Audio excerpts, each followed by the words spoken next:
What's happening in San Diego? Happy Wednesday to you. Welcome back. Midday Hang has reported for duty. It's Annie and Elsten with you on San Diego's #1 sports station, 97.3 The Fan. We're all together. Annie Heilbrunn is here. I'm Craig Elsten, joined by Braden Suprenant in our Odyssey studios overlooking Murphy Canyon. We are ready to roll. 4 hours live local San Diego sports talk radio with you, traversing the gap between Ben and Woods and Gwen and Chris. What's going on, Annie? How are you going? I am going well. Good morning, everyone. Good morning, San Diego and beyond. Bless you, Braden. You. Thank you. Doing great. It's a nice Wednesday. Stayed up. Well, we didn't really have to stay up too late to watch the Aztecs game, but watched I the did Aztecs. stay up for the entirety of that thing. Well, me too. Watch the win. Another day, another lawsuit talk. Oh, so can't you wait. know, it's a So normal much- Wednesday. We got it all. We got it all, indeed. Yeah, I was on Monday very disappointed in Ben Higgins because he did not tweet during the during the Nevada game, the Reno game. And so our attempted debut of Ben's Aztec tweets was just a, smoldering hole with nothing in it. Thanks a lot, Ben, for not populating our show with your tweets. However, yesterday I was rescued to find the game by Ben's tweets. The TV has a habit of being commandeered by the 13-year-old, and that was the case. It's not the worst thing in the world if you miss the first half. Indeed. Yeah. Indeed it wasn't, because the boy had commandeered the big TV It's to fine. watch Parks and Rec. Hang on a second. He's got a phone now. He does, That's but your I don't want him to TV. stream. I don't want him streaming on his phone. It's okay. It's your TV now. Hey, buddy, you got a phone. I got the TV Yeah, back. he was like, "Hey, I'm going to watch some Parks and Rec right now," and I said, "Okay." And I was watching an NBA game. I didn't even. Yeah. I have this bad habit of forgetting in the evening. Yeah. In the late evening. That happens, for sure, yeah. San Diego State's playing right now. So then I just happened to open the computer, and there was a Ben tweet like, "I'm so happy we're only down 12," and I was like, Oh, boy. "Oh, Mr. Kreskin over here, Nostra Bradenness, it was exactly right yesterday when he said, well, they're favored to win by 14, but they're wearing the red, so they'll probably win by 3. Now, I love 100%. that the Aztecs put up. Let me just. I just want to make sure I get it right.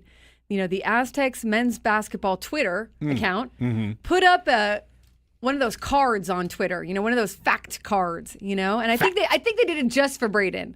And it says Aztec Insight. San Diego State improved to 5-0 under Brian Dutcher when wearing red jerseys, and 20-5 in its last 25 games in the red uniforms. Dang. And of all this, hold on, let me just see.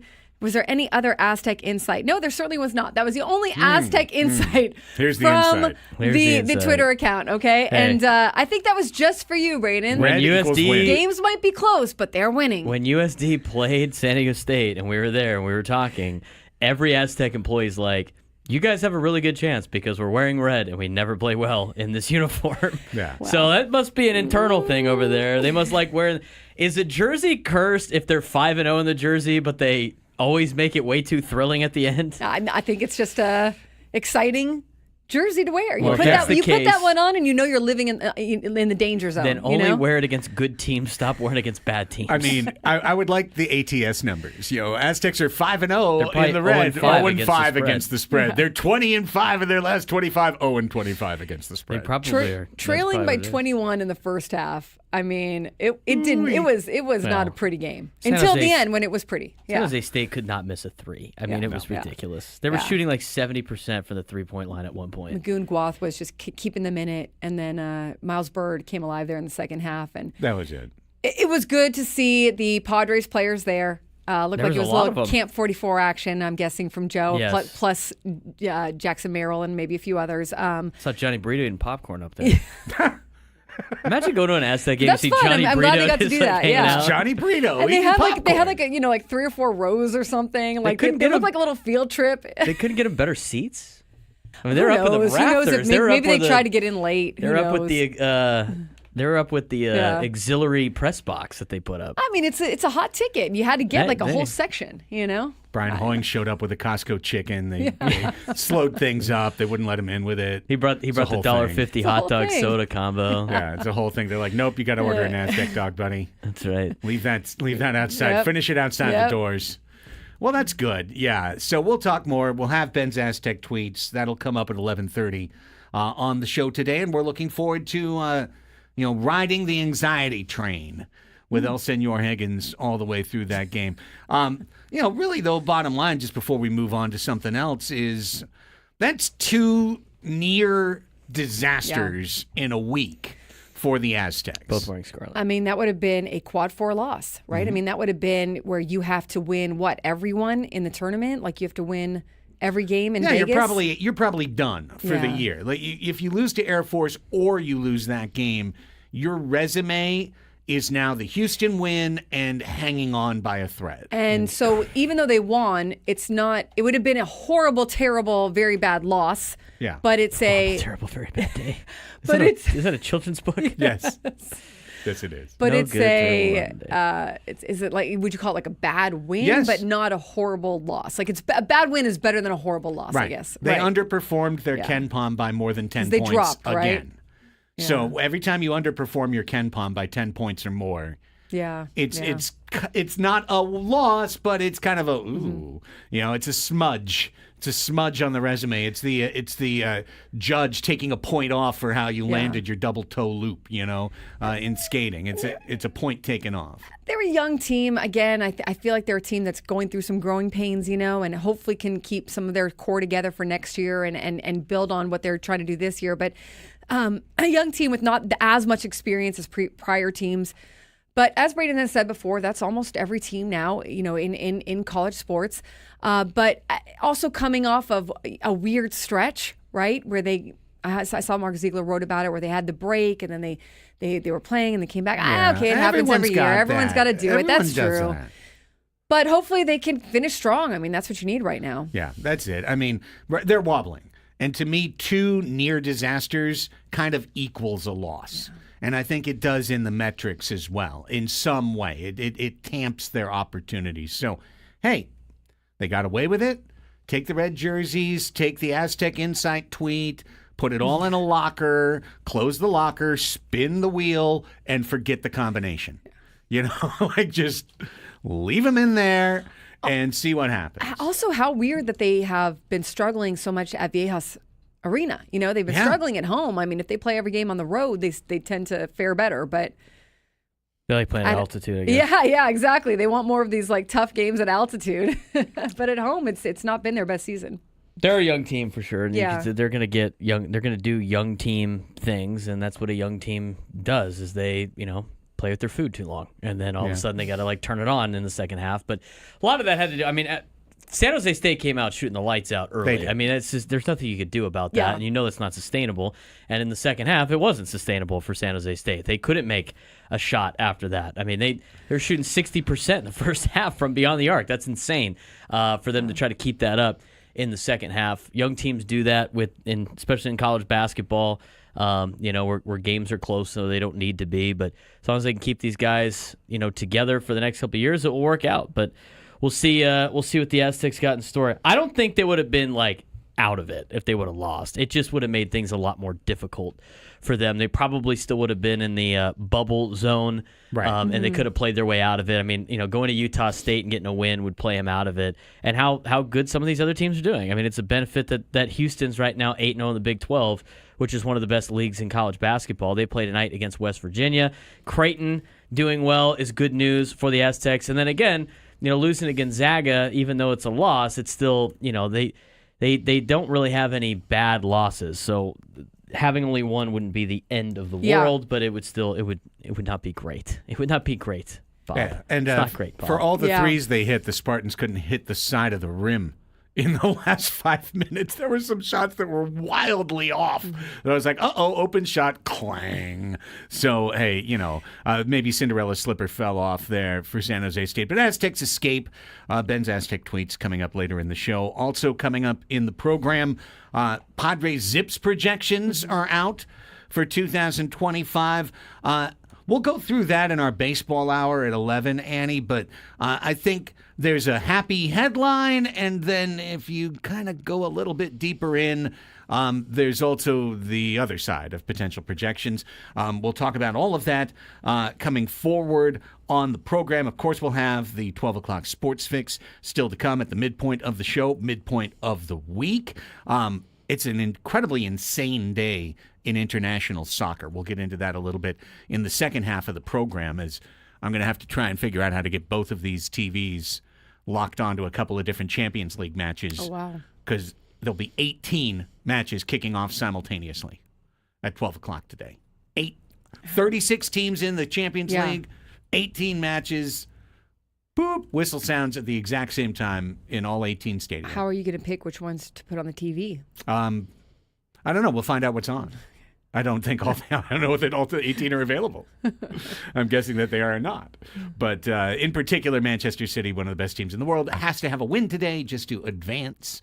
So I know that one will be on. So we'll check that out. We've got some more interesting stuff still to come. Today is a Match Game Wednesday. Yeah. Once again, All-Star Celebrity Panel to be convened at 12:40 to play the game and try and qualify someone to go to Las Vegas to see Scorpions play in March. We've also got the Slam Dunk in Vegas national competition going on. We've got the biggest winner to be announced at 1 o'clock. I mean, we're just chock full of competition today. So I need to understand. So the biggest winner, wait, is that what it's called? Uh-huh. Biggest fan.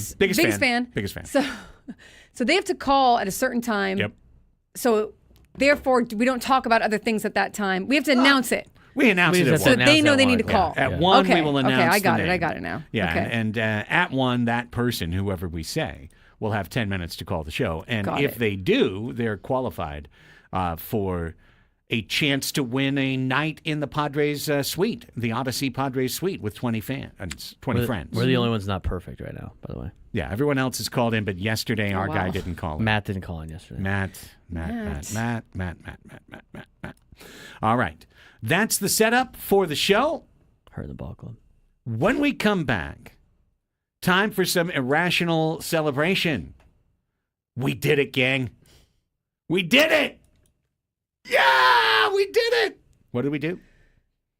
Oh, signed a player to a big league contract. Wow.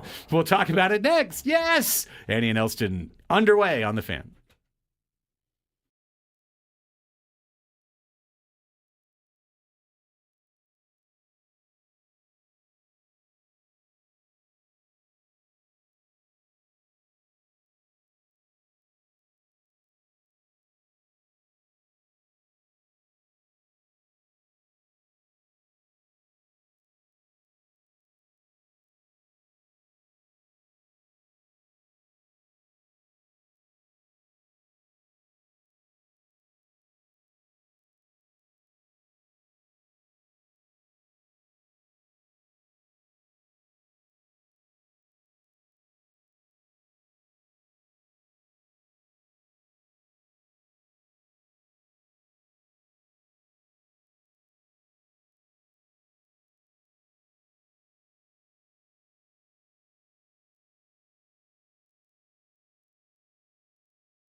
Download the Odyssey app and listen to our station, 97.3 The Fan, on the app.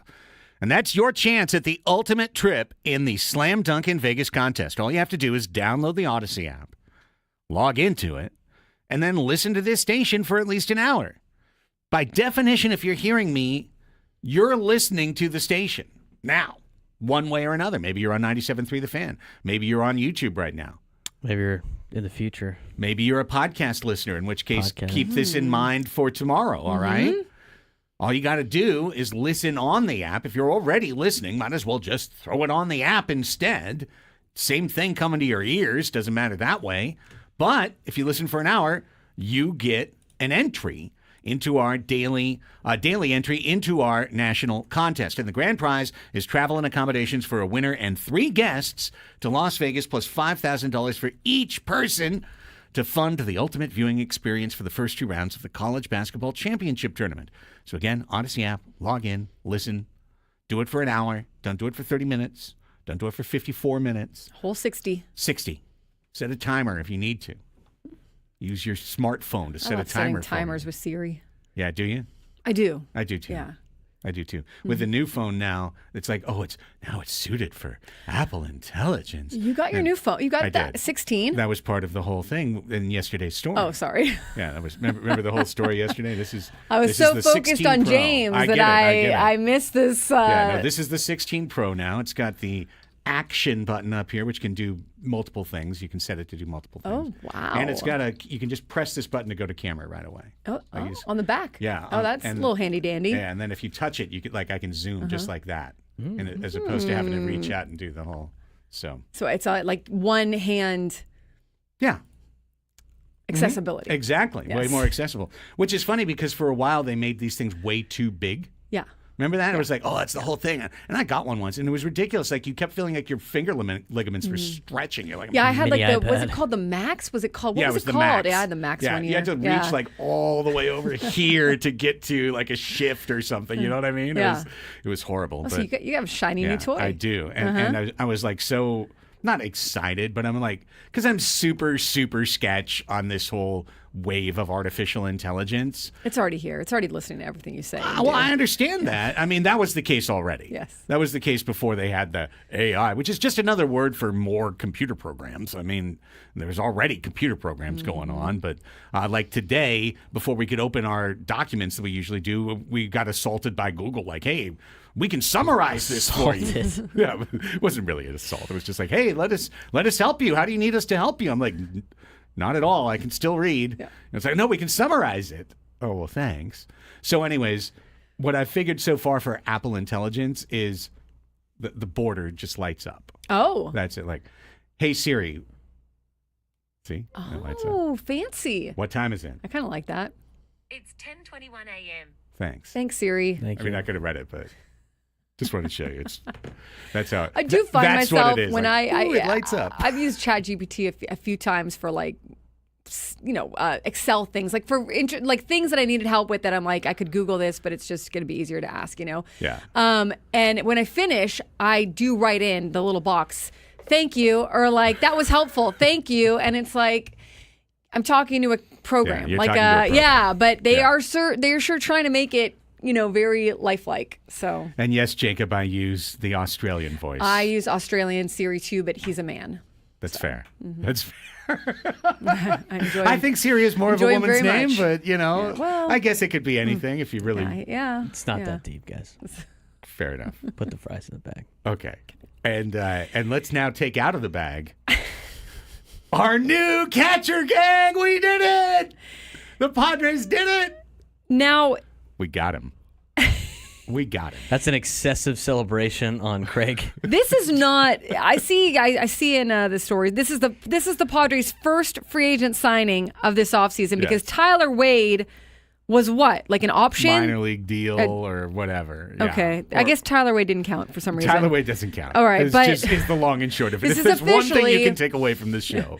There's The $900,000 that he got doesn't count. Yeah, No. but he was a free agent signing, wasn't he? Or maybe he was a club option or something. Yeah. It wasn't an Okay. option. They gave him a 2-year deal. I thought he was a free agent. Oh, he avoided arbitration, signed He a 1 year, avoided $900,000 And then they gave him contract, a avoiding option. arbitration. Okay, so this is Elias Diaz is the first free agent signing that the Padres have made in this offseason. There he is. So the floodgates have opened. Boom. Anything is possible. With a trickle.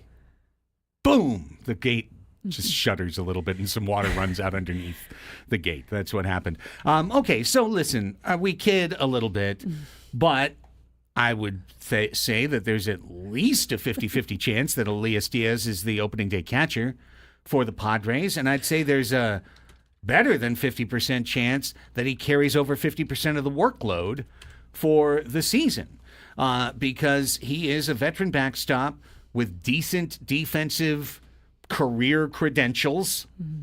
Some years where the metrics say he was really good defensively, some where they don't. But Luis Campusano, until he improves his defense to Major League Baseball playable, he's got a gigantic hurdle that he has to jump to get regular playing time in Big League Baseball again. And it almost doesn't matter if he hits 270 or he hits 230. The way he was defending last year, you couldn't play Campusano.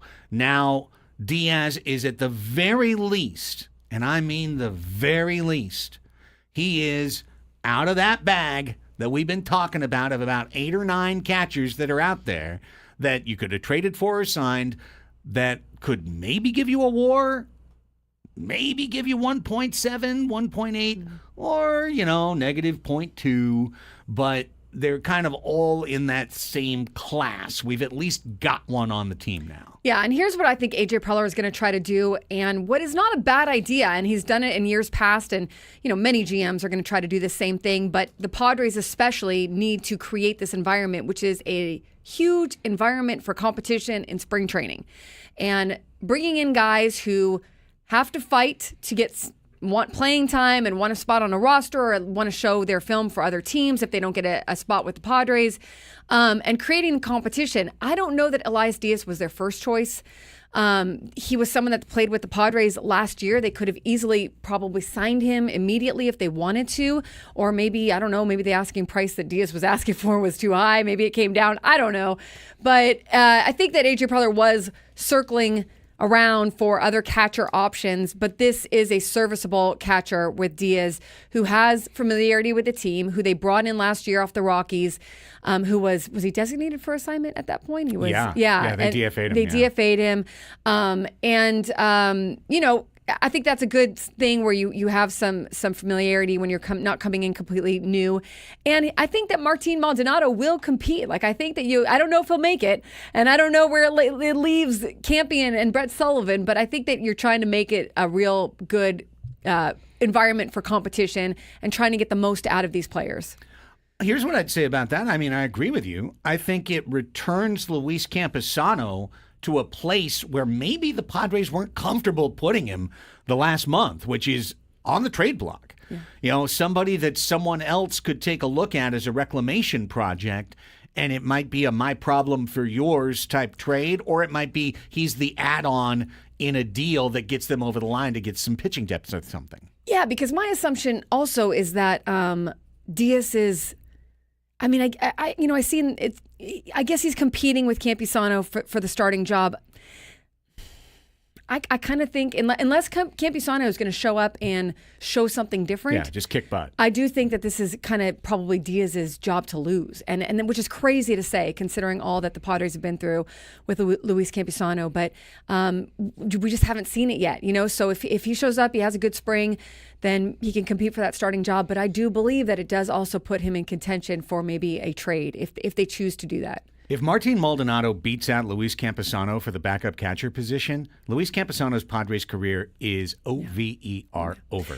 And you want to look, he still has some years with the Padres. I mean, if you can, I think that you want to, and you don't think that he's going to be part of your team going forward in a significant way, you want to try and put him into a deal and try to get something for him. You could even sell him as maybe a different position. Maybe there's something else he can do. I mean, who knows? I don't know. But he's not a bad player per se. I think that he just has to. He's a late bloomer, and maybe a different development system, or maybe a change of scenery if it's not working for the Padres. We could see Luis Campusano being a really good player in years to come. I just don't know we just haven't seen it click yet for the Padres. Yeah. Venezuelan connection back with Diaz as well. At least somebody who was in the locker room during the playoff run, got one start in the playoffs along the way. But somebody who in his career, has hit between 260 and 270 fairly regularly. It's not impossible that he gets to a double-digit home run total. And it's not impossible that for the fourth straight year, AJ hits green on picking a backup catcher out of the mire, and that person goes on to have a really decent, solid season that surprises and impresses you. You could have said the exact same thing about Higashioka, about Alfaro, about Gary Sanchez, guys that over the last 3 years he has pulled out of DFA situations, pulled out of, taken off a roster situation, and converted into a super useful piece to the team. So, that's pretty much all I can say about Elias Diaz, other than I'm happy that they can at least spend $3 million. Yeah, $3.5 million, $3.5 million for a year. He is 34 years old. They have a mutual option for 2026. So it's look, if you're Elias Diaz, you want to do well, and you want to put the Padres in a position where maybe they keep you, and maybe, who knows, I don't know where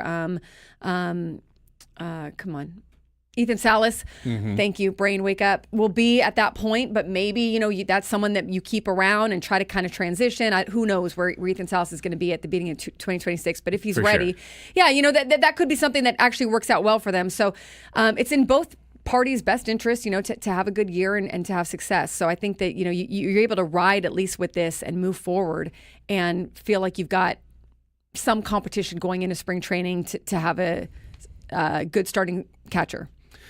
Just not a bad starting catcher. Yeah, exactly. I don't know that he's not necessarily going to give you the most production, and he doesn't need to. I feel this way with catcher. He doesn't need to be he doesn't always need to be excellent on offense. To me, it's a cherry on the top if he is, but he needs to be good defensively. He needs to give you a chance. He needs to do that job well at catcher. And then hopefully, have some decent production. Well, if he did find the bat, and we're just going to roll to 33 here, if he did find the bat, then what Ed just put into the chat would be intriguing, which is, what about Campy as a DH? Well, we don't have a DH right now. The Padres have no DH. It's just whoever rolls into that spot on a day. Give Machado a day off, or I guess today is Terso Ornelas' day. I guess Eggy is our DH today. That's kind of where we are right now. If Campusano can ever find a way to harness the batting talent, the line drive ability that he showed at multiple stages in the minor leagues, including winning a Cal League batting title, if he can ever find that, he's got a place in the big leagues. I remember very well when we did Best Of in the last month or two of 2024, he showed up all the time in our first 3 months of highlights. He turned up with big 3-run doubles and home runs in key games, home runs off the Dodgers in key games. Like, Campusano can hit in the big leagues, but he's shown no consistency in that ability. This is a make-or-break year in every sense for Luis Campusano. Yeah, who knows? We saw him work again on his stance last year and tweak some things. And did it help? Did it hurt? Let's hope in this offseason that he has found some comfort in whatever his approach is, and whatever mentally his approach is, physically and mentally, and that is what he sticks with for the entire year. I think that's kind of what, unless there's, a huge overhaul or something that obviously Victor Rodriguez really feels strongly about or whatever, I think that you give him as little on his plate that he has to worry about changing, and you let him go out there and just kind of do his thing. He has his hands full, obviously, with catching as well, but yeah, maybe he's a DH. Maybe he's able to provide that power off the well, I was going to say off the bench, but no, in the DH spot, or off the bench, either way. But yeah, he's a good hitter. I don't think he's a bad player. I just think he hasn't found it yet. And once he finds it, I think that he'll lock in. All right. We've got ourselves at least a major league contract. Something happened. Unlike Wandy Peralta last year, I don't think we can build a whole show around an Elias Diaz signing, but and that was still, I think, a remarkable accomplishment on our part that day, that we managed to grind 12 segments of content out of signing Wandy Peralta. It was pretty impressive. All right, let's take a timeout. When we come back, and it's going to be a one-segment update, I hope and pray.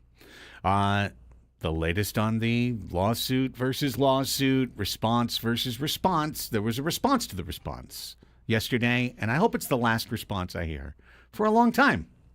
And we'll bring you that when we come back. San Diego's #1 sports station, Andy and Elsten on the Fan.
Baseball coverage on 97.3 The Fan is presented by T-Mobile. Head to T-Mobile.com. Get a great deal on an iPhone 16 Pro. Andy and Elsten back with you. 10:40 is the time. Zips projections for the 2025 Padres coming up at the top of the hour, which will get our attention again back to baseball and being back on baseball, even talking about, a catcher like Elias Diaz, not exactly going to, just lift the skirts of everybody that's listening. But I did have one question left for Elias Diaz, though. Mm-hmm. Can he catch the knuckleball? He better. He's going to have to. Well, you said yesterday that Matt Waldron's catcher's not on the team yet. Yeah. And then now we got Diaz. Yeah, there you go. Must be the one. Is he the guy now, or is it Maldonado now? Elias. Like, maybe you want to show up an extra week early. Yeah. At, They'll get a lot training. of time in at spring training, right? Yeah, like maybe just settle in. Figure out your glove situation, if you're going to use the special glove or not. Remember, Higashioka didn't use that last year. Right. Figure out what you're going to do. Gosh, also led the major leagues in pass balls last year. Yeah. And errors. Just a little thing to remember when we bemoan the lack of Kyle Higashioka. He did hit a lot of home runs, and he did have to catch a knuckleballer, and as such, he also led the league in errors and led the league in catcher's interferences and led the league in pass balls. Nonetheless, Elias Diaz is back. But the number one thing that has been out there in the Padres universe for the last 48 hours has been newspaper report, email Q&A, and then official lawsuit response in Texas probate court. Yes. We are favorites. But we're going to cover it. And walking in, I just want to start with this banner over the door as we walk in. We need less of this. We need less to both sides. I'm talking to both of you. I'm talking to the Trust. I'm talking to Shield. We need less of this, not more. This hurts the Padres brand. It does not help. In no way does it help. If at the very least, somebody can ignore it. That is the best case scenario right now. But we need less of this. So, of course, Matt Seidler filed his response, right? You have to. You have to. Someone files in court, you have to file a response. Yeah, and he has a deadline that he has to do it by. Right. I think 3 weeks or whatever. It was 3 weeks, yeah. and they knocked that out, no problem. They got it in about 3 weeks, almost exactly. And we went through a lot of this yesterday. Adam also sent us, clips from it. Yeah.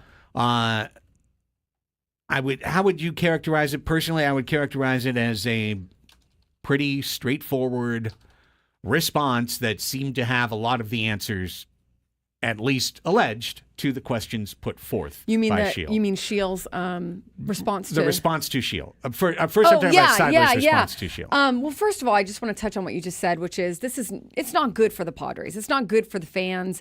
It's not good for anyone involved.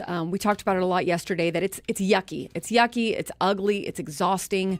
And when your beat writers are writing more about a lawsuit than moves that are being made to better the team or happening. Obviously, they're not playing games yet. So, there's only so much you can write about, right? But still, when your beat writers that's their focus right now, that's a bad sign. You really don't want that in any year. And it reminds me a lot of Chargers relocation. Obviously, the Padres are not relocating. I want to make that very clear. But the Chargers relocation talk and covering that and going to the owners' meetings and being parts of those conversations was the same way. It was very ugly. It was very, back and forth, and it was exhausting for fans. And I feel for fans on this one. So I felt like Matt Seidler's response to the lawsuit back, yes, was very straightforward. To me, if the brothers do have documentation that supports their claims, which would have to be proven, right, in court. To me, I say like what I said yesterday, which is I will respect Peter Seidler's wishes. I mean, not me, but whoever, in terms of this is how he laid out his succession plan. And this is what he wanted. And I said it yesterday, people are so comfortable using Peter Seidler's name and saying he wants this, he wants that, and this is his intent. And some of those are people who have never met Peter Seidler or you talk to him for more than 5 minutes. If these documentations are proven true, I think there should be a respect for what Peter actually wanted. If everyone's using his name so freely and so comfortably, you should probably respect what he put in black and white, you know? Right. Now, that's not counting Sheil. Sheil, again, I want to say, like, she has every right to do what she's doing and to go ahead and try to do what's best in her mind for what she believes is best for her and her family. But only the family knows that, right? Like, and only the family knows what's really happening and knows all these details. But to me, Matt Seidler's lawsuit, if they have the proper documentation, seemed to factually back up a lot of claims that Sheil had made that maybe were, again, not accurate or maybe we're not understanding them right. I don't know. And we'll have to see what documents Sheil has in court and what she brings to the table, because we don't know that either. Yes. If underlining what you just said, if they've got what they say they have in their filing, then this case is all but over, because that's how a trust works. And we've talked about it so many times. You have the written instructions. It's not someone else running in and making an argument after the fact or saying, oh, no, well, they wrote this down and signed it and notarized it and had a witness to it. But in a coffee chat, he said something completely different, and so you have to trust that. Or he wrote this on a paper I found in my study from 5 years ago, and so you need to respect that. And Sheil is alleging fiduciary issues, fiduciary irresponsibility or whatnot on behalf of the trust, which they did address in that lawsuit. They address, in a few instances, the money that was given to Sheil that benefited her and her kids, the difference in how much money can be doled out and what was agreed upon and what was then asked for. And also the shares. I think that there's a lot of talk about the shares that were sold after Peter passed or during that time that were sold for less money. And they do address that in a sense of, and I don't know the full details, but their take on it is they were able to sell the shares for more money, which would have actually benefited Sheil and the kids more. But because it wasn't done in the process that was agreed to beforehand, they reversed it and sold the shares for less money to appease Sheil, because she was upset that the process, I guess, wasn't done in the way that they had agreed upon. And then there was an upsetness about that right. now the shares are lower. So again, these are things that are he said, she said, who the heck knows? But what my point is that they're answering back on things that she had claimed in her lawsuit. So again, they're going to have to show proof. And she's also maybe got proof of different things that she's going to bring up that she believes are not right or are irresponsible. Who knows? Who knows who's right? There was a time that we all lived through and would love to forget when this, as you mentioned earlier, when this type of stuff overshadowed the Chargers like year after year after year. And there would be stories and there'd be counter stories in this. And then all of a sudden, Mark Fabiani would show up with a quote. And it would just make everything worse. It would just be like, oh, God, are you kidding me?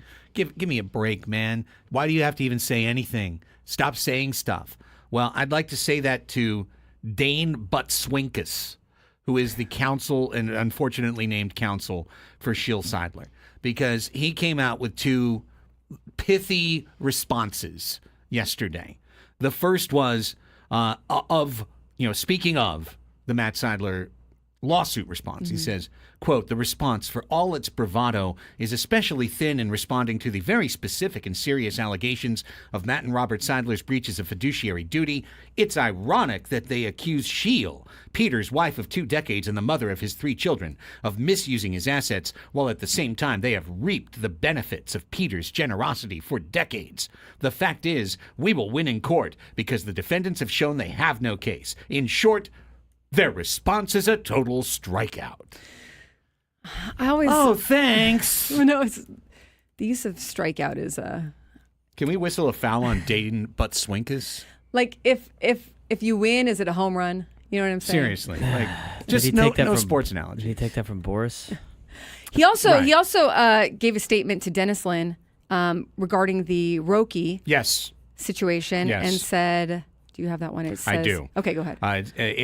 But Swinkus responded, quote, "Matt and Robert Seidler must be relieved to have an easy scapegoat for their failure to sign Roki Sasaki. The outcome could have been different if they hadn't blocked Shield from participating in the recruitment process, despite her many pleas to put aside any differences and help do what's best for the Padres. So, Stuff it, but Swinkus, give me a break. well, I don't. He's got to respond on her behalf. Shield would have done it, but they didn't let her, and so that's why Roki didn't sign. I mean, that's literally what he said. It's again, this is why it's so ugly and messy and yucky. But where's Poncho Mize? The chat says Shield's a lawyer. She knows the laws. Doubt she is throwing down frivolous info. Yeah, I agree. I agree, but I don't know. You know, I'm not saying, I definitely don't want, our show is not saying that she's throwing down frivolous info. She has the right to do what she's doing. She has whatever facts or beliefs on her side that she feels are relevant. And then the brothers also have facts and beliefs on their side that they believe are relevant. And a court's going to decide. I will say this, though. As they head toward what I saw reported yesterday, which is John Seiler is expected to be voted in next week as control person, MLB has to see documentation. MLB doesn't just say, hey, choose your control person, woohoo, sign it off, Right. we'll give you a certificate. You know, MLB has to kind of vet it, follow it, see the documentation, you know, make sure things are in order, et cetera, et cetera. So MLB isn't just signing off on this lazy daisy, you know, and I don't expect that any of the other owners will reject it because that's not what the other owners do. Like other owners just typically raise their hands and say, I'm in favor and no worries, because that's what they just stay out of other people's team business in these instances. But I don't see this as, you know, this is something that had to be presented to MLB. I'm not saying Shield is wrong. Shield's trying to reverse and prove her side is right. And but MLB had to see this stuff in order to allow John to go ahead and go forward. Right. They wouldn't approve it if it wasn't properly lined up, because then they'd be in trouble.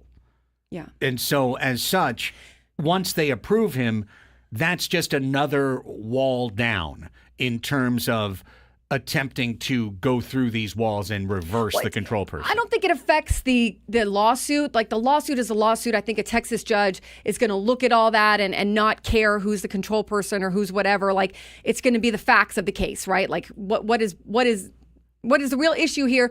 I don't think a judge is going to care about Roki Sasaki. I don't think a judge is going to care about what emails were sent. I mean, that don't have to do with finances. Right. A judge, all these things that are like scintillating, most judges, I think, are going to go, boop. We don't care. What are the finances? What did the documents say?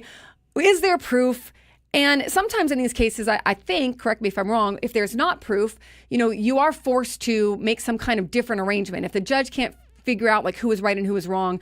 But in this case, if the Seidler brothers actually do have the proof that they're talking about, again, I don't know what Shield has, but I think it will be, you know, it's going to be on her to reverse that, essentially.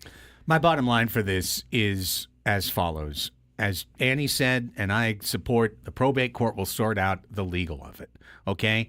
And the legality of this, the issues that will be put to the court will be extremely dry and extremely straightforward. Do you have the documentation you say you have? If not, why not? Where is the real document? That is going to be straightforward and simple.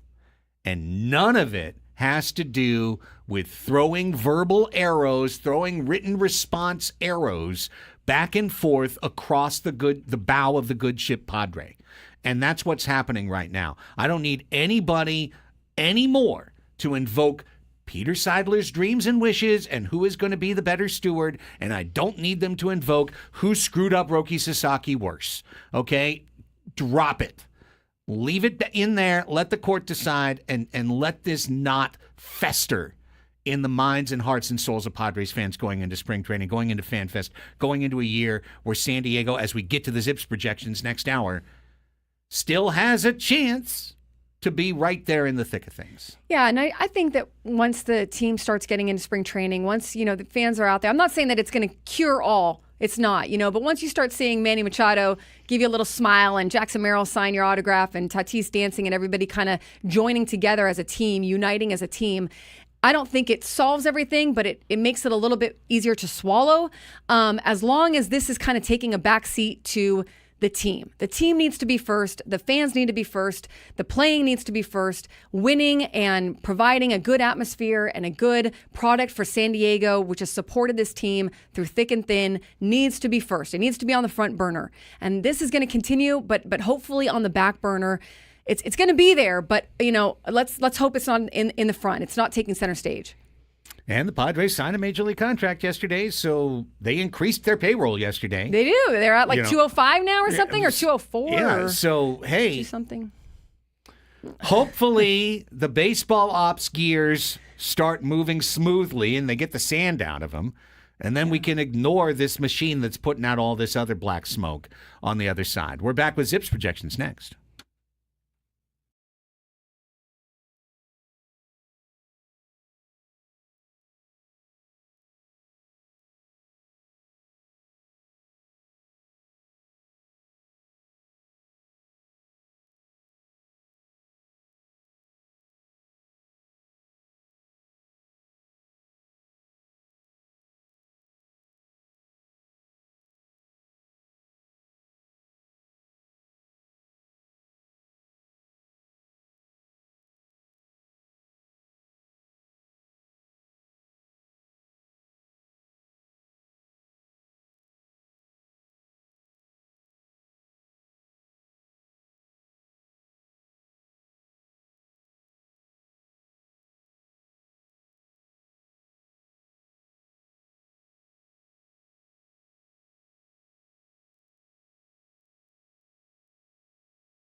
All right, football fans, listen up. If you need that extra edge for the big game, then you need to cash the ticket.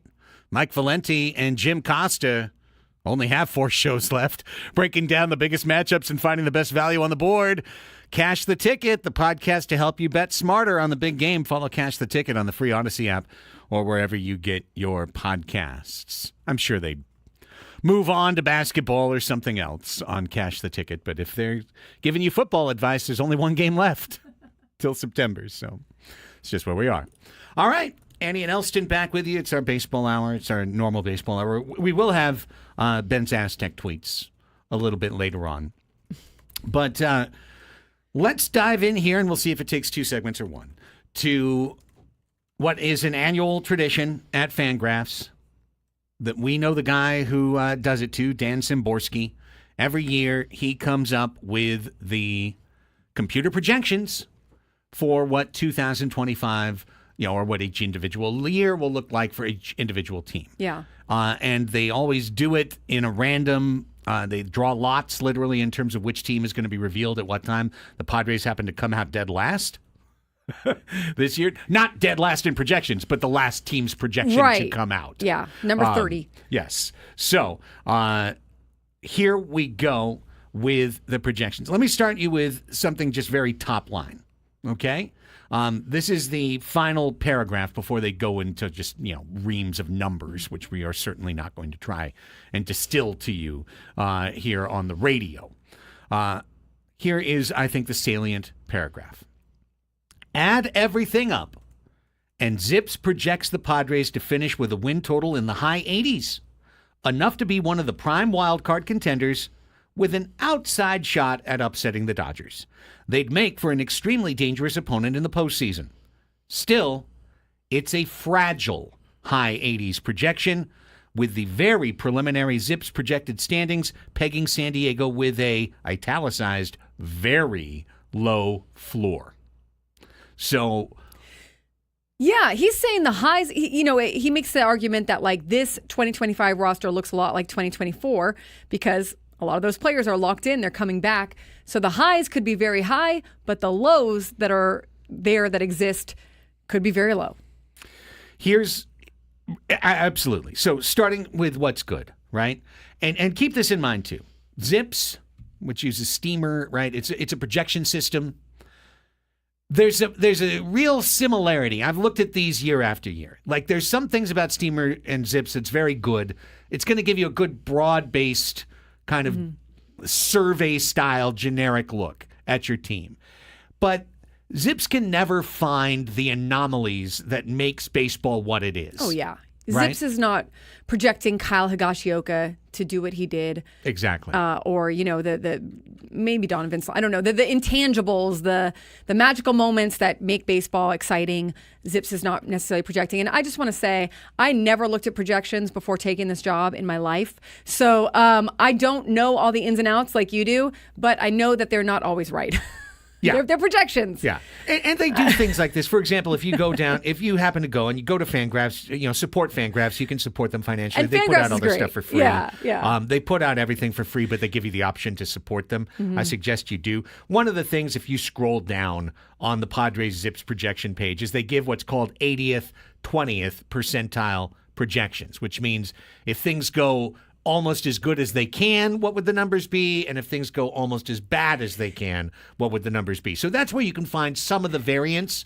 But in general, just as an example. Like injuries. Right. Or, by the way, he's using a roster, and as he should, that you don't know if any of those players are going to be traded and what that might then mean for the projection, et cetera. Right. But just as an example, when they did their projection for Manny Machado over the 10 years of his extension, when they did that story, if you look at the Zips projections, every year he loses 3 average points and the homer and 8 slugging points. Like every year is 90% of the year before, and it just goes down so symmetrically. And of course, we know that won't be the case for Manny Machado. He may have 3 more All-Star seasons or near MVP seasons. He could have an injury-robbed season. It's almost never what the computers are going to say, because the computers are going to draw that middle line through all the variabilities and go, okay, well, what's the middle line? and that's what the projection is, right? So just, with all of that as kind of a Disclaimer.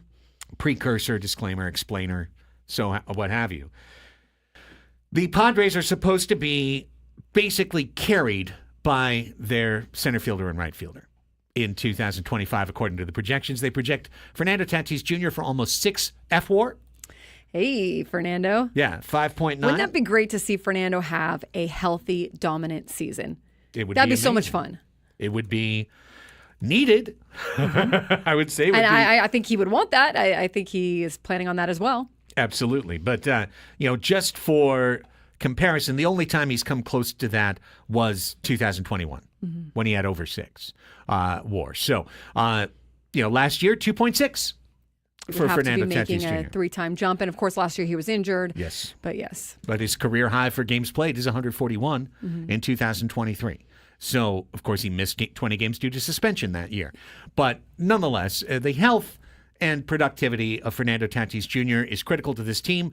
And unsurprisingly, the health and productivity of Jackson Merrill. How about that number? Yeah, 4.8 WAR, which, remember, he had a 5 WAR season. Yes. So they're kind of saying, all right, you're going to be the same as you were last year, maybe a tiny little bit of drop kicked in there for a sophomore slump, but we don't know. Jackson Merrill could be a 7.5 WAR player. Jackson Merrill could be a 2 WAR player this year if he had a real struggle offensively his sophomore year. You don't know. But for them to make their Zips projection, Merrill's going to have to be right where he was, as a 5 WAR player. Yeah. And then the other guy I really look at is Xander Bogaerts, who they have projected for 3.3 F-WAR. And I look at these projections every year. I'm a fan of Dan. I read these every year. I don't treat them as the gospel truth, of course. But I know that Xander has missed his projection each year. Whatever Zips has given him that year, he's come in underneath it as he has been a San Diego Padre. Last year, he was picked to have 4, and he had 2.6, just as an example. So or 2.0, pardon me, 2.0. So when you look at that, keep that in mind, right? Okay, Xander's supposed to play at this level. So the Zips projection counts on him to play at a level that we actually really haven't seen other than in short bursts. And that's how it calculates the number of wins that it expects the Padres to get to, and the fact that it expects it to be at least a wild card team at the very least. And no, we have not seen that consistently from, what was Xander? Was it 2 WAR in his first season with the Padres? Actually, in his first year with the Padres, Xander Bogaerts had 4.6 F-WAR. Okay. An almost 5 F-WAR season. And that was a season which fans, I think, didn't think Xander had that great of a season, and really the numbers kind of show it to be a little bit differently. So I think Xander, post-injury from last year, and hopefully knowing what position he's playing and feeling good about coming in, I'm hopeful for Xander. I would love that for Xander. Yeah. What Xander had in 2023 was an infuriating season. He was as hot compared to his seasons with the Red Sox. Right, because he was hot as a firecracker in the month of April. Yeah. It looked like he was going to be the greatest free agent signing. He hurt his wrist. He fell off a map. But then until September in 2023, Xander would just never get a big hit. And the fact that he went that entire year in the middle of the Padres order, smack dab in the middle of a Padres order, hitting behind Juan Soto the entire year and Fernando, and he finished with 58 runs batted in. It's an indictment of the season. Yeah, he had 19 homers. Yeah, he had 19 steals. But so much of it came in 3 weeks at the end of the season and 3 weeks at the beginning of the season. Yeah. And there was this gigantic gap in between where he underperformed. Listen, I'm with you. I hope Xander, he has to. I go beyond, I hope he does. Mm-hmm. He has to. This year for Xander is what last year was for Jake Cronenworth. You either are in a pattern of steady decline, or you get out of that and you remind everybody about the player you really are. Mm-hmm. And that needs to be the case for Xander Bogaerts. I know he wants that. I mean, I know that he does not feel good, and he blames himself, and he talks very, takes a lot of self-responsibility for his play when it's not going well. So, he wants to come in, he wants to contribute, he wants to have a good, productive year, and I'm hopeful for that. That would be huge for the Padres. Now I want to talk about the pitching for San Diego, but because we've got 2 minutes till the break, this is what we'll do. We'll just wrap up with what they are looking at offensively. You might be surprised that the Padres' mishmash of Terso Ornelas, Brandon Lockridge, and somebody Gonzalez, I don't even know who Gonzalez is in their projection, adds up to 1.4 WAR in left field, which is a certain drop from what Profar was able to provide, but just reminds you that there's still something that you could squeak out of there. Sign a David Peralta, it probably goes up. Cronenworth, Tyler Wade, and Eggy Rosario are projected for 1.8 WAR at second base, which is a little bit of a drop from Jake, but, you're hoping for 2. And a Rise-Cronenworth combo at first is projected for 2. Machado, 3.9, just like you would kind of expect. Steady Eddie. And the DH position, which right now is Rise maybe, Rosario maybe, Ornelas maybe, Machado maybe, projects for 1.1. Diaz has been added into their projection, and that's moved catcher up to 0.7. Yeah. It was at like 0 before, and it was at 0.7 now.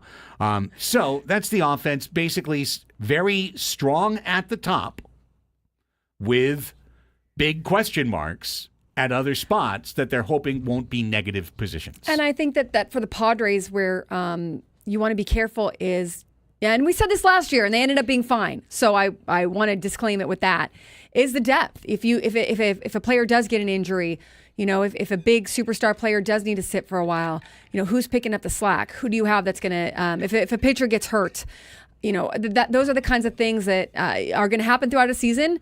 And where is that depth, and how good is that depth? But again, said that last year, they were able to make it work.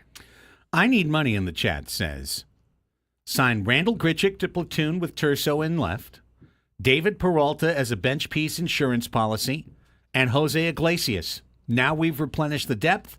These dudes will be cheap. I Need Money. Do we have a rubber stamp anywhere around here? Because I would give that the stamp of approval. Yeah, and I think these are the kind of moves that Preller is going to make, aside from any big trade. I mean, we saw them spend now $3.5 million, so there's some more probably that Preller can spend. I don't know how much, but I imagine either it's a trade or it's some of these other pieces. But that'd be. Can they do that all? I mean, that would be really helpful. That'd be great. Yeah, I feel like you could get all 3 of those guys for less than $5 million. I really do. And I do think, as Zips is showing, look, the Padres do have a good team. They do not have a team. They have a team that can contend. They have a team that should be competitive, that is bringing back a lot of really good pieces. I don't know that they have a ton of room for error, but again, said that last year, and they did fine. So They do have some holes to fill. They do have some low points. We'll see what A.J. Preller is able to pull out of his hat. But they're still a good team. Well, after this break, let's switch from the offense to the pitching. And I think this is where you're going to hear the low floor part of the Zips projections. We'll get into that after this. Annie and Elsten talking Padres with you on the Fan.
Download the Odyssey app. Listen to 97.3 The Fan on the app, and that's your chance at the ultimate trip in the Slam Dunk in Vegas contest. All you have to do is download the Odyssey app. Download the Odyssey app. Log in and listen to this station for at least 1 hour. No less. Yes, more. Plenty more, but no less than an hour. And earn your daily entry into this national contest. The grand prize is travel and accommodations for a winner and 3 guests to Las Vegas, plus $5,000 for each person, $20,000 total to fund the ultimate viewing experience for the first 2 rounds of the College Basketball Championship Tournament. All right. Andy and Elsten back with you. We talked about Fangraphs Zips projections for the Padres hitters for 2025 in the first segment of this hour. Let's turn to the pitching. And the numbers are pretty straightforward.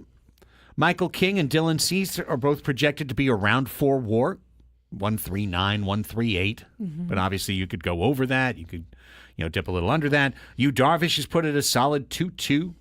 Randy Vasquez, who was a 1 WAR player last year, is put at 1.3. Matt Waldron at 0.8. Humberto Cruz, I guess, is their 6th starter projection at 0. And the bullpen as a whole, Suarez, Adam Estrada, Morejon, Hoeing, Reynolds, Mitsui Peralta, Jacob Cosgrove, Kolek, Brito Pena, supposed to add up to 3.2. Yeah. And again, I go to are all these guys going to be on this team come the first game of the season, and we'll see, if anyone gets traded. But no, it's pretty good, right? I mean, it's not bad. Cease, King, Darvish obviously drops off a little there, but I think you can get serviceable production from Vasquez and Waldron, and if you have a little bit more depth that you can call on, maybe even good production, maybe even a step up and something surprising. Relievers, I think the bullpen is looking like it's pretty good. Yeah. It does. It looks like, I think, a very solid bullpen coming back, and it rates as a very solid bullpen across baseball if you compare all the projections to one another. But I want to read what Dan wrote, because I think especially on the pitching side, it's pretty salient, and it leads to the thing that none of us ever want to think about in January, and then we're all forced to think about usually in April or May, which is what happens when the plan goes wrong. What happens when your top 5 becomes, 3 of those 5 are unavailable this week. Right. Where's your wiggle room? Yeah. Now what are you going to do? Remember the number of starts Adam Mazur had last year? Johnny Brito, Vasquez. Vasquez started over 20 games. He wasn't supposed to. He was not supposed to. They had a starting 5 that didn't include him. And he was the backup guy, and he started a good amount. Now we're counting on him being a starter, a regular. So here's what Dan wrote. He said, because he talked about on the offensive side, great players and also some holes, which are causes for concern.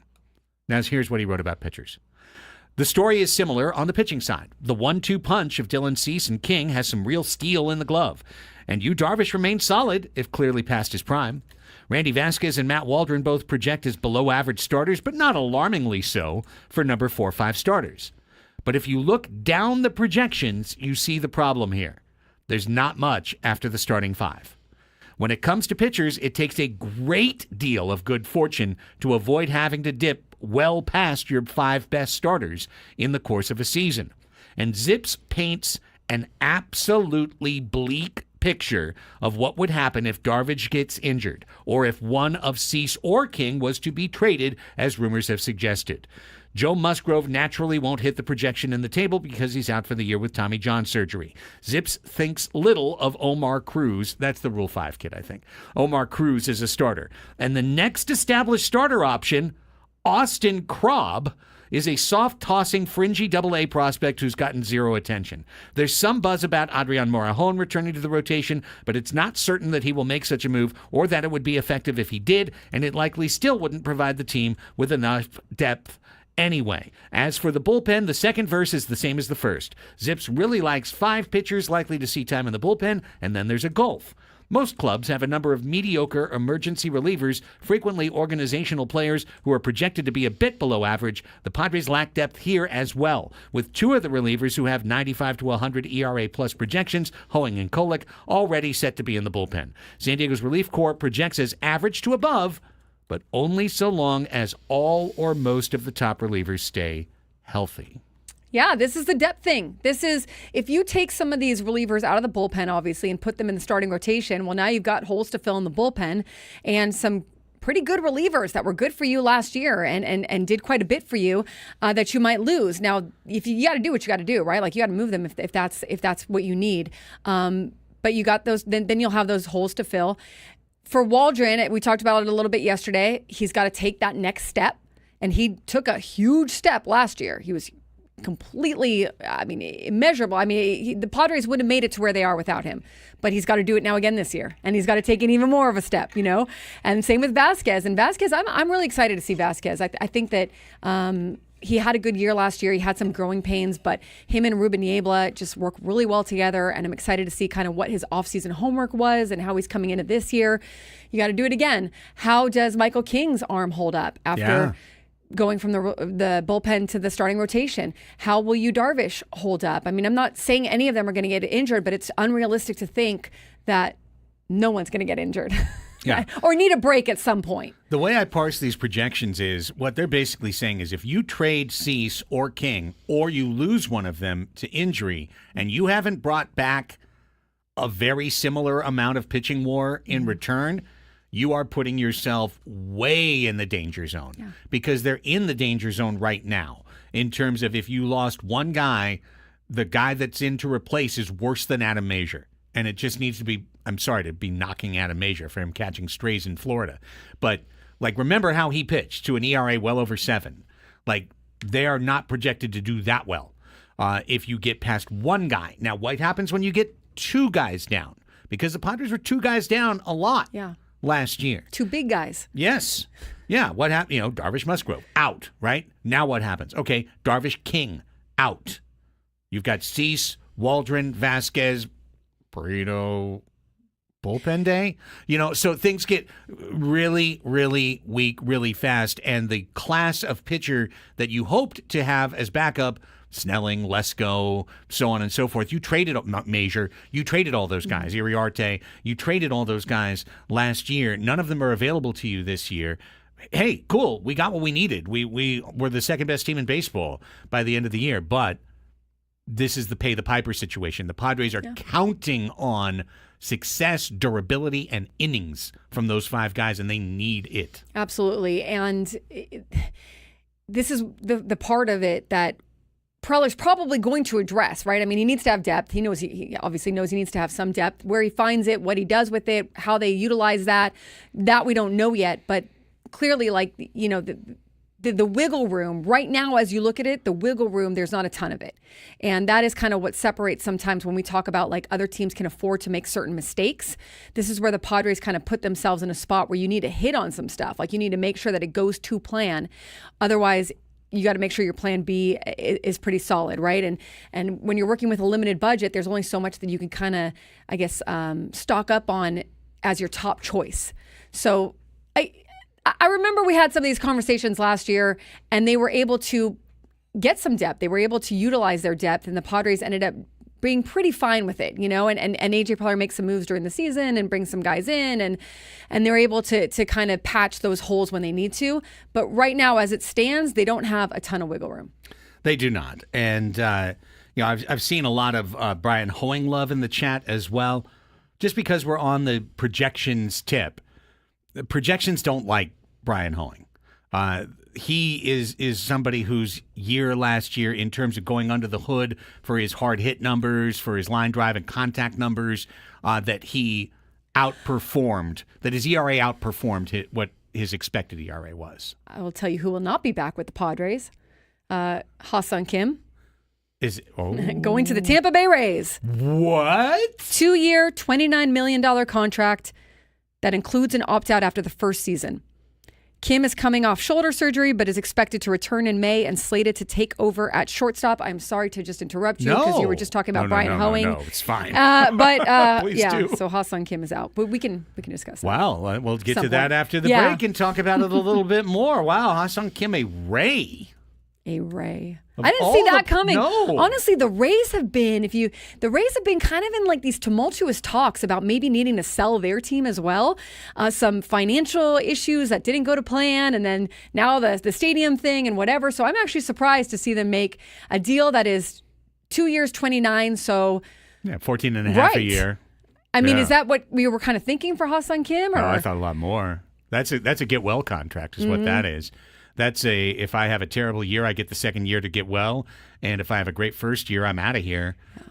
What Steve Cohen described as an asymmetric contract. That's a deal that benefits Kim, and the Rays. Well, they just hope that they get 2 years out of him instead of one. Interesting. We'll talk about it more on the flip side. Plus, we're going to get to Ben's Aztec tweets as we continue. It's Annie and Elsten go until 2. San Diego's #1 sports station, 97.3 The Fan.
Great news for California sports fans. Underdog is available to play in your state. It's the best app for your big game party right there on your phone called Underdog. Underdog's the best place to cash in on all your takes during the big game, like which players are going to go off, which ones are going to stay ice cold, and you can make your entries in just a few taps. Play Pick'em on Underdog. You can win up to 1,000 times your money just by choosing higher or lower on players' stats like yards or touchdowns or who has the longest run, who's going to be first to score. They've got all your favorite leagues, teams, and stars to choose from. Just yesterday, I was in there. One of the great features they have on Underdog is the in-game feature. You can go in, be watching the first half of a basketball game, and make some thoughts. Right? Hey, I think this guy is way too hot. He's going to cool off, but the number's too high. I'm going to take the under on him. Or this guy's hot, and I think he's going to stay hot. I'm going to take the over. These are the types of plays you can make, and they've got all sorts of optionality, boost bonuses, all sorts of ways to make you some cash. Underdog's the best place to play Pick'em. Download the app today. Sign up with promo code CRAIG, C-R-A-I-G, and deposit now. You can get up to $1,000 in bonus cash instantly. That's promo code CRAIG. Must be 18 plus and present in a state where Underdog Fantasy operates. Terms apply. Concerned with your play? Call 1-800-GAMBLER or visit ncpgambling.org.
Did you know you can listen to 97.3 The Fan with your smart speaker?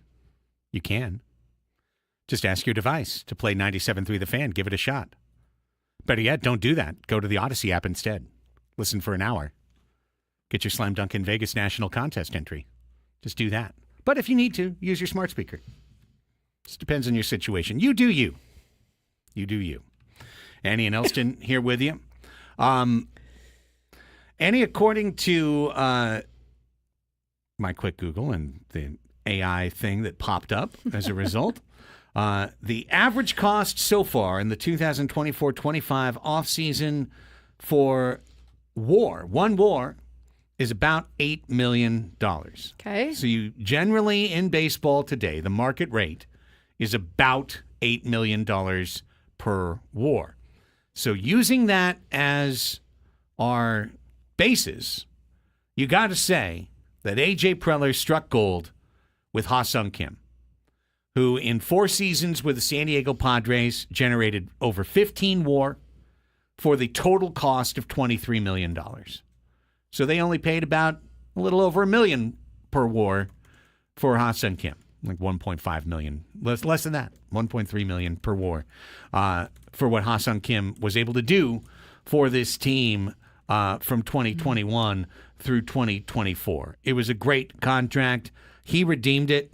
He did what you wanted. He was spirited. He gave it his absolute all. He, for 3 years, improved offensively. Took a step back last year. He showed himself defensively to be a coveted glove, respected to the point that even probably knowing he was on the way out the door, the Padres moved their incumbent 11-year signed shortstop over to second base to give Kim the position.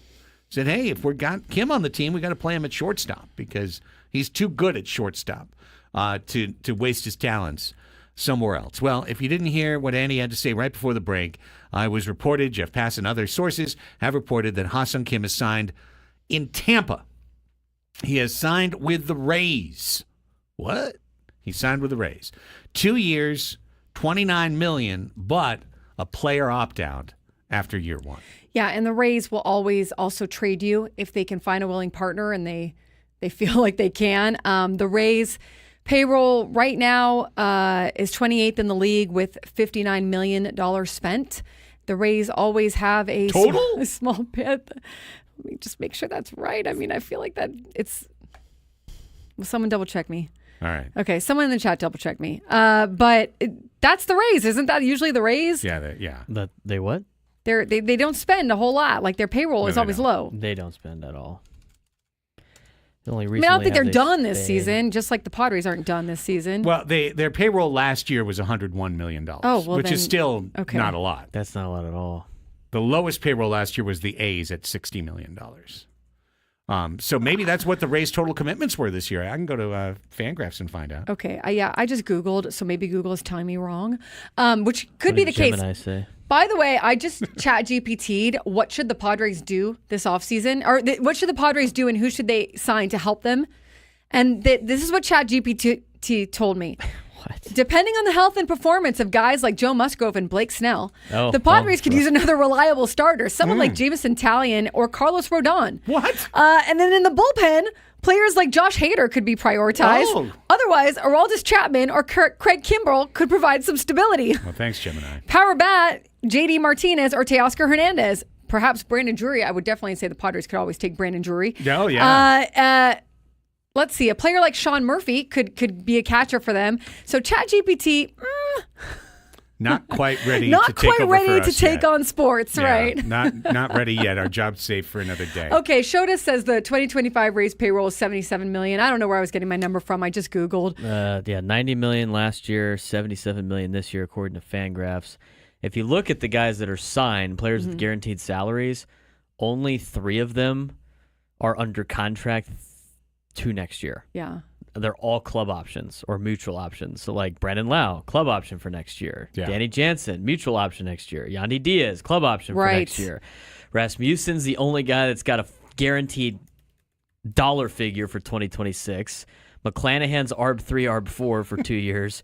Ha-Sung Kim, it says ARB 3 on his thing, but that's going to be a club right? So Kim's already on that list. So he's one of now 3 guys that will be on the Rays most likely in 2026 that are not arbitration eligible or not yet eligible for arbitration. They really don't spend any money. Yeah, just as a contrast, if you went and toggled back and forth between the Padres roster resource page and the Rays, and you want to look at 2 different ways to build a ball club, okay? For the rest of the decade, the Rays' commitments going forward, $42 million, $39 million, $39 million, $40 million, $40 million. And that's basically just the cost of doing business. That's like your rookies, your guys who gain arbitration numbers. They've got no commitments. And they do. I understand that they're usually out of the playoffs after the first round, but they do find themselves having success. They're ruthless about what they do. Craig, fans don't love it because players are obviously leaving all the time. However, I give them a little credit for their ability to get the most out of the money that they're given to use and to get the most out of their players. And players who talk about playing in Tampa, they hate the crowd part of it. I think the fans there are actually pretty loyal. There's just a small crowd. Ballpark part of it, too? But I mean, yeah, it's a small crowd, but the crowd that is there, I think, is a good crowd. But it's obviously a small crowd. But the organization, I think, is a pretty good one. Besides the fact that they're gonna move you. That 42, 39, 39, 40, 40, 41 that you mentioned, Craig, includes $16 a year for Wander Franco.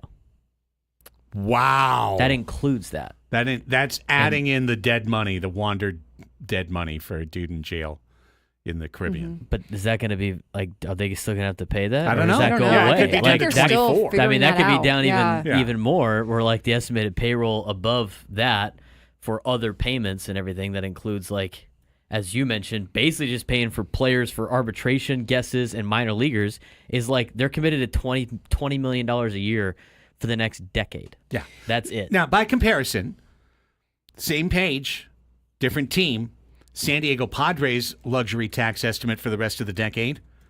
Right now, this year, $245 to the Rays $100. Without making a move in 2026, it is $172. And then the next year, $172. the Rays was 39 And 40. 40. Yeah, which is really more like 26 and 24. They were 80 and 82 last year. They were 99 and 63 in 2023.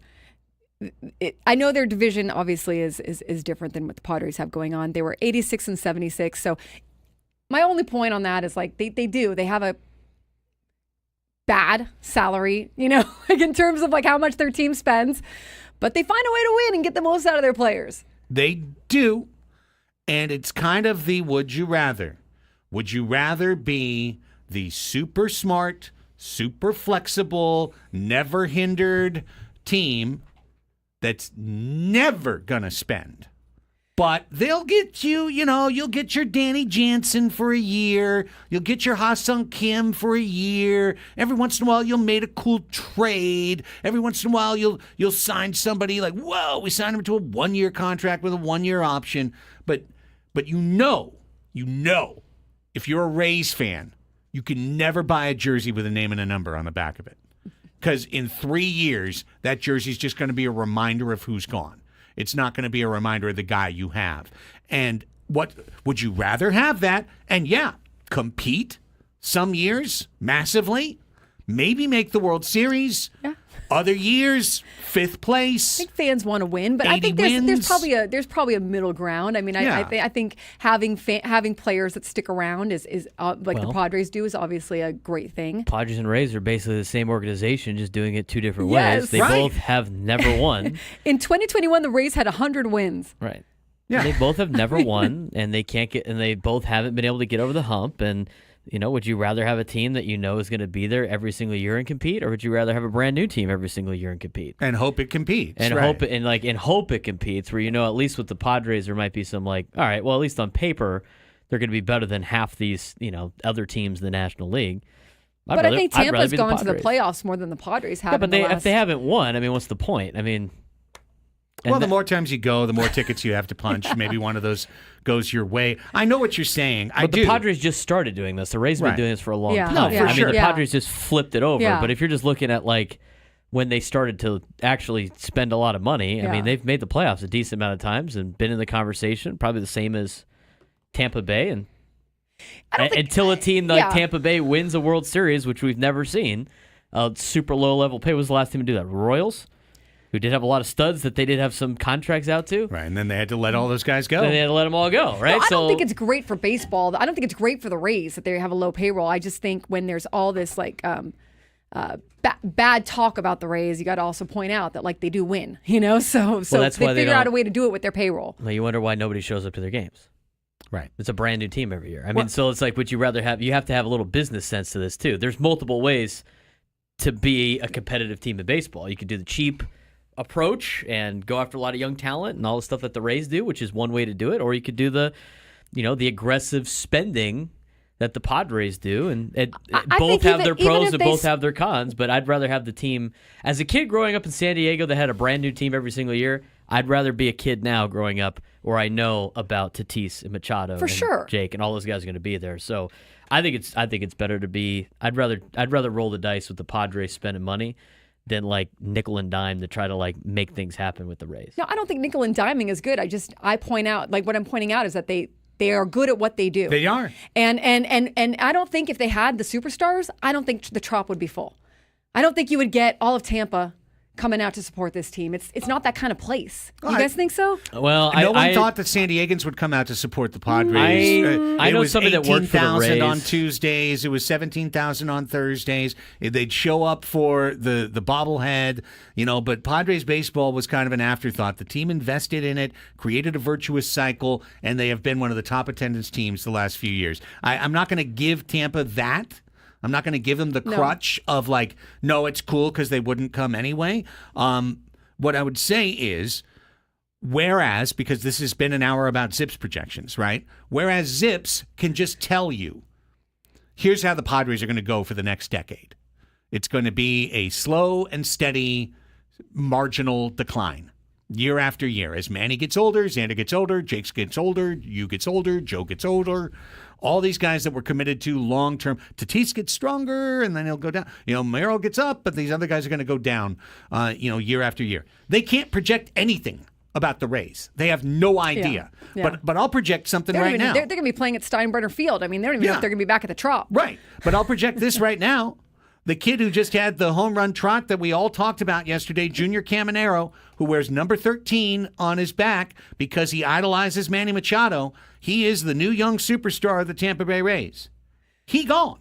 Yeah, In 3 years, he won't be there. Which is a bummer. That is totally a bummer for fans. That's my whole thing. It's the would you rather, because I'm just going to stick with Tatis. I don't know what's going to happen with Jackson Merrill, but the Padres made a move, got Fernando Tatis, had a young superstar, brought him up at age 19, and at age 21, we knew he was going to be here the rest of his career.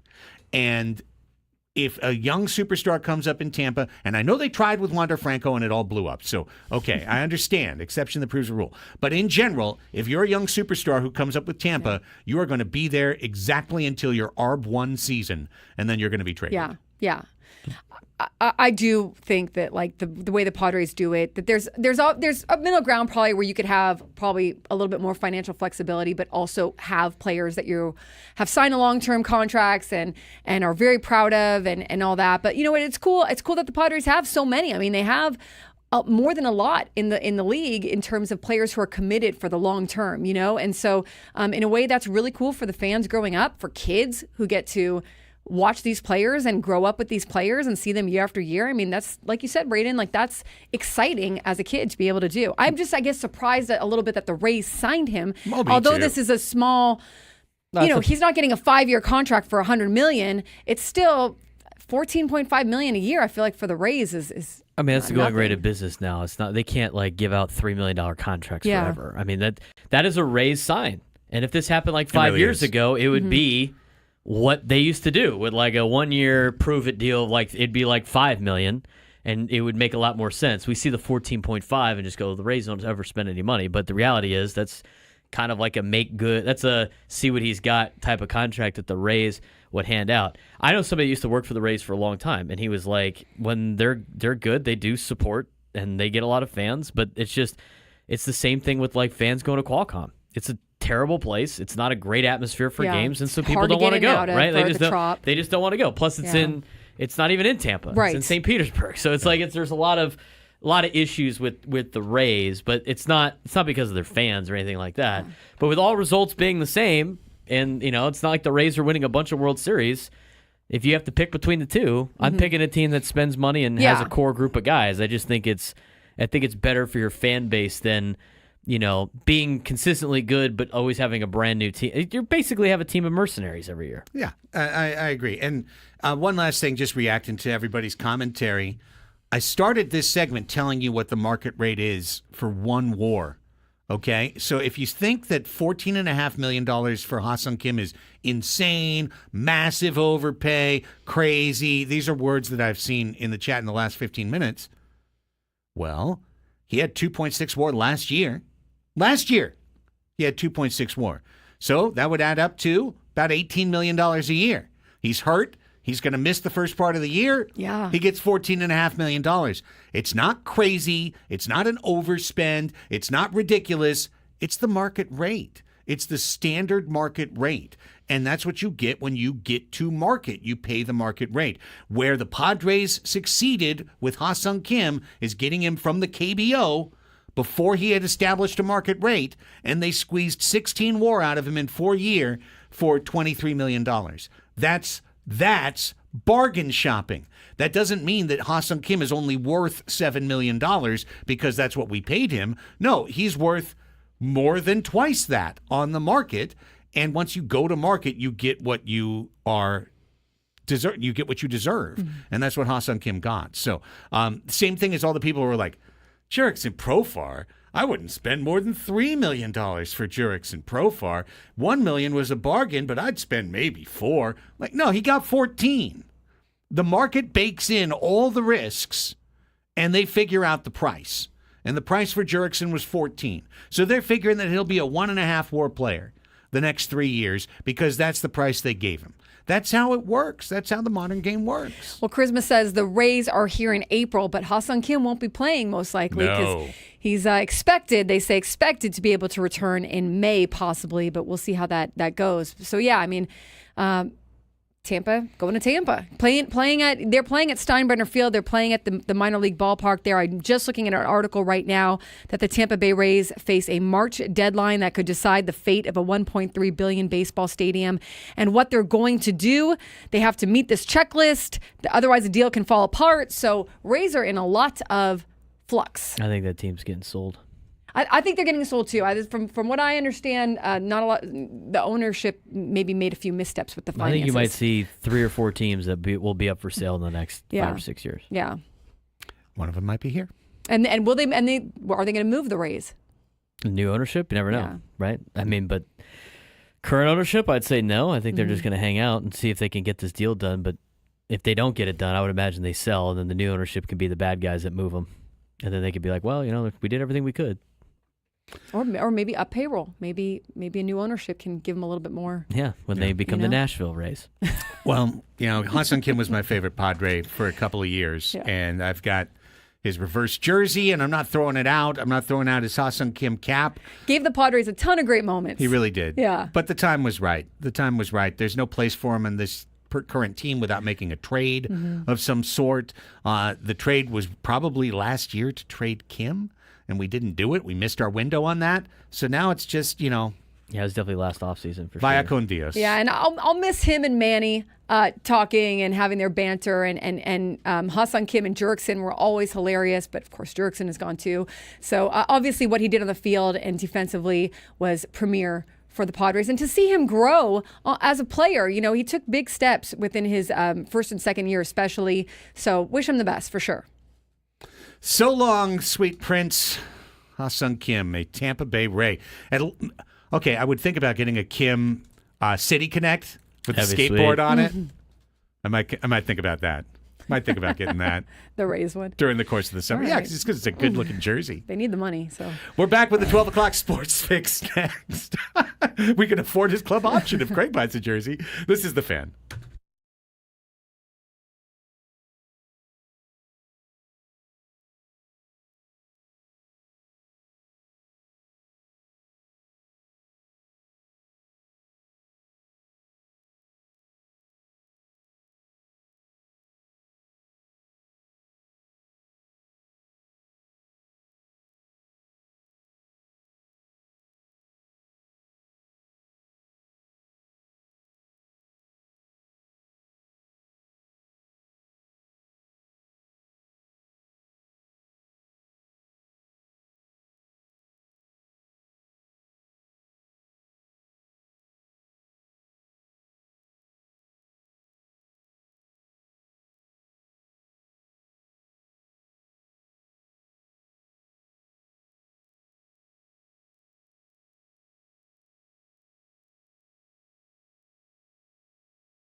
We're at the midway point of our broadcast week, 12 o'clock on a Wednesday, 10 hours in the rearview mirror, 10 hours still to come, and 2 hours left on this edition of Annie and Elsten, your midday hang, on San Diego's #1 sports station, 97.3 The Fan. With Annie Heilbrunn and Braden Suprenant, I'm Craig Elsten in our Odyssey studios overlooking somewhat overcast Murphy Canyon.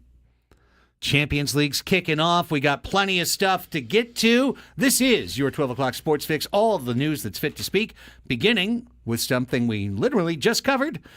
Ha-Sung Kim moving on as part of our baseball report with Annie. Yes, infielder Ha-Sung Kim and the Tampa Bay Rays are in agreement on a 2-year, $29 million contract that includes an opt-out. I did. It won't be my last. An opt-out after the first season. Kim is coming off shoulder surgery, but is expected to return in May and slated to take over at shortstop. Let's move over to the hometown team, the Padres. They have an agreement in place with catcher Elias Diaz. He will... Elias. Correct. Elias Diaz. He will return and get a 1-year, $3.5 million deal with a mutual option for 2026. It is the Padres' first free agent addition of the offseason. Diaz was added to the Padres in September after the Rockies released him toward the end of an injury-plagued 2024. He is 34. He was an All-Star Game MVP. I didn't realize he was the MVP in 2023. Alrighty. Right-handed reliever and old friend Kirby Yates and the Los Angeles Dodgers are in agreement on a 1-year, $13 million contract that can get up to $14 million if he plays 55 games. Does that sound right? I guess. The deal is done. According to reports, he will join Tanner Scott in the Dodgers bullpen. Veteran starter Wade Miley signs a minor league contract with the Cincinnati Reds. He'll earn $2.5 million on prorated MLB contract with $1,000 per inning, maxing out at a total of $4 million with a June 1st opt-out. He's expected to return from Tommy John surgery in mid-May. Right-handed reliever Tommy Canley and the Detroit Tigers are in agreement on a 1-year, $7.75 million contract pending a physical. Detroit's bullpen, a strength last season, adds one of the foremost changeup artists in baseball to throw leverage innings per Jeff Passan. Yes. Veteran reliever Ryan Stanek. Ryan Stanek. Well, he spells it R-Y-N-E. Yes, it's Ryan. So I want to call it Ryan. Elias? Elias. Ryan. You got some bad names today. Yeah. I actually looked up Ryan, and I can see how I spell his last name in Baseball Reference, but they don't put his first name, which I feel like you should. If you spell it R-Y-N-E, could be Ryan or could be Ryan. Hey, man, guy spells his name wrong, just like a lot of Bradens out there. Exactly. All right. His deal is for $4.5 million. He can earn another $500K in incentives. And finally, in a fun story, Seattle reached a minor league deal with 29-year-old Luis Felipe Castillo on Tuesday, a source told MLB.com's Mark Feinsand. He's not to be confused with 32-year-old Luis Miguel Castillo, who has pitched for Seattle since the club acquired him from the Reds prior to the 2022 trade deadline. So they have a Luis F. Castillo and a Luis M. Castillo, at least for the time being, in spring training. It's like the Rugnet-Odor family, which is basically all Rugneds. Yes. They're like all named Rugned. Or like Malcolm Floyd. And they asked Malcolm, what do you want to name your little brother? And he said Malcolm. So one has an L and one doesn't or something. Oh, my God. All right. That was exciting. It's Braden's turn. That was just great. Rugned. Unfortunately for you, got all the names of players that I don't like pronouncing their names because I always forget. Let's talk about some other names, but name changes, perhaps. Although it happened on the Pat McAfee show, so does it really matter? Actually, no. It's on the Let's Go podcast with co-host Jim Gray. Bill Belichick said on the podcast that even though coaches win games, they can't win games without players, and suggested that the Vince Lombardi Trophy be renamed after Tom Brady, who won an NFL record 7 Super Bowl rings in his career. The Super Bowl trophy is named after Vince Lombardi, the legendary Green Bay Packers coach who led his team to wins in the first 2 Super Bowls. But since Brady's got 7 Super Bowl rings, 6 of them going to with Bill Belichick, that the trophy should now be called the Tom Brady Trophy.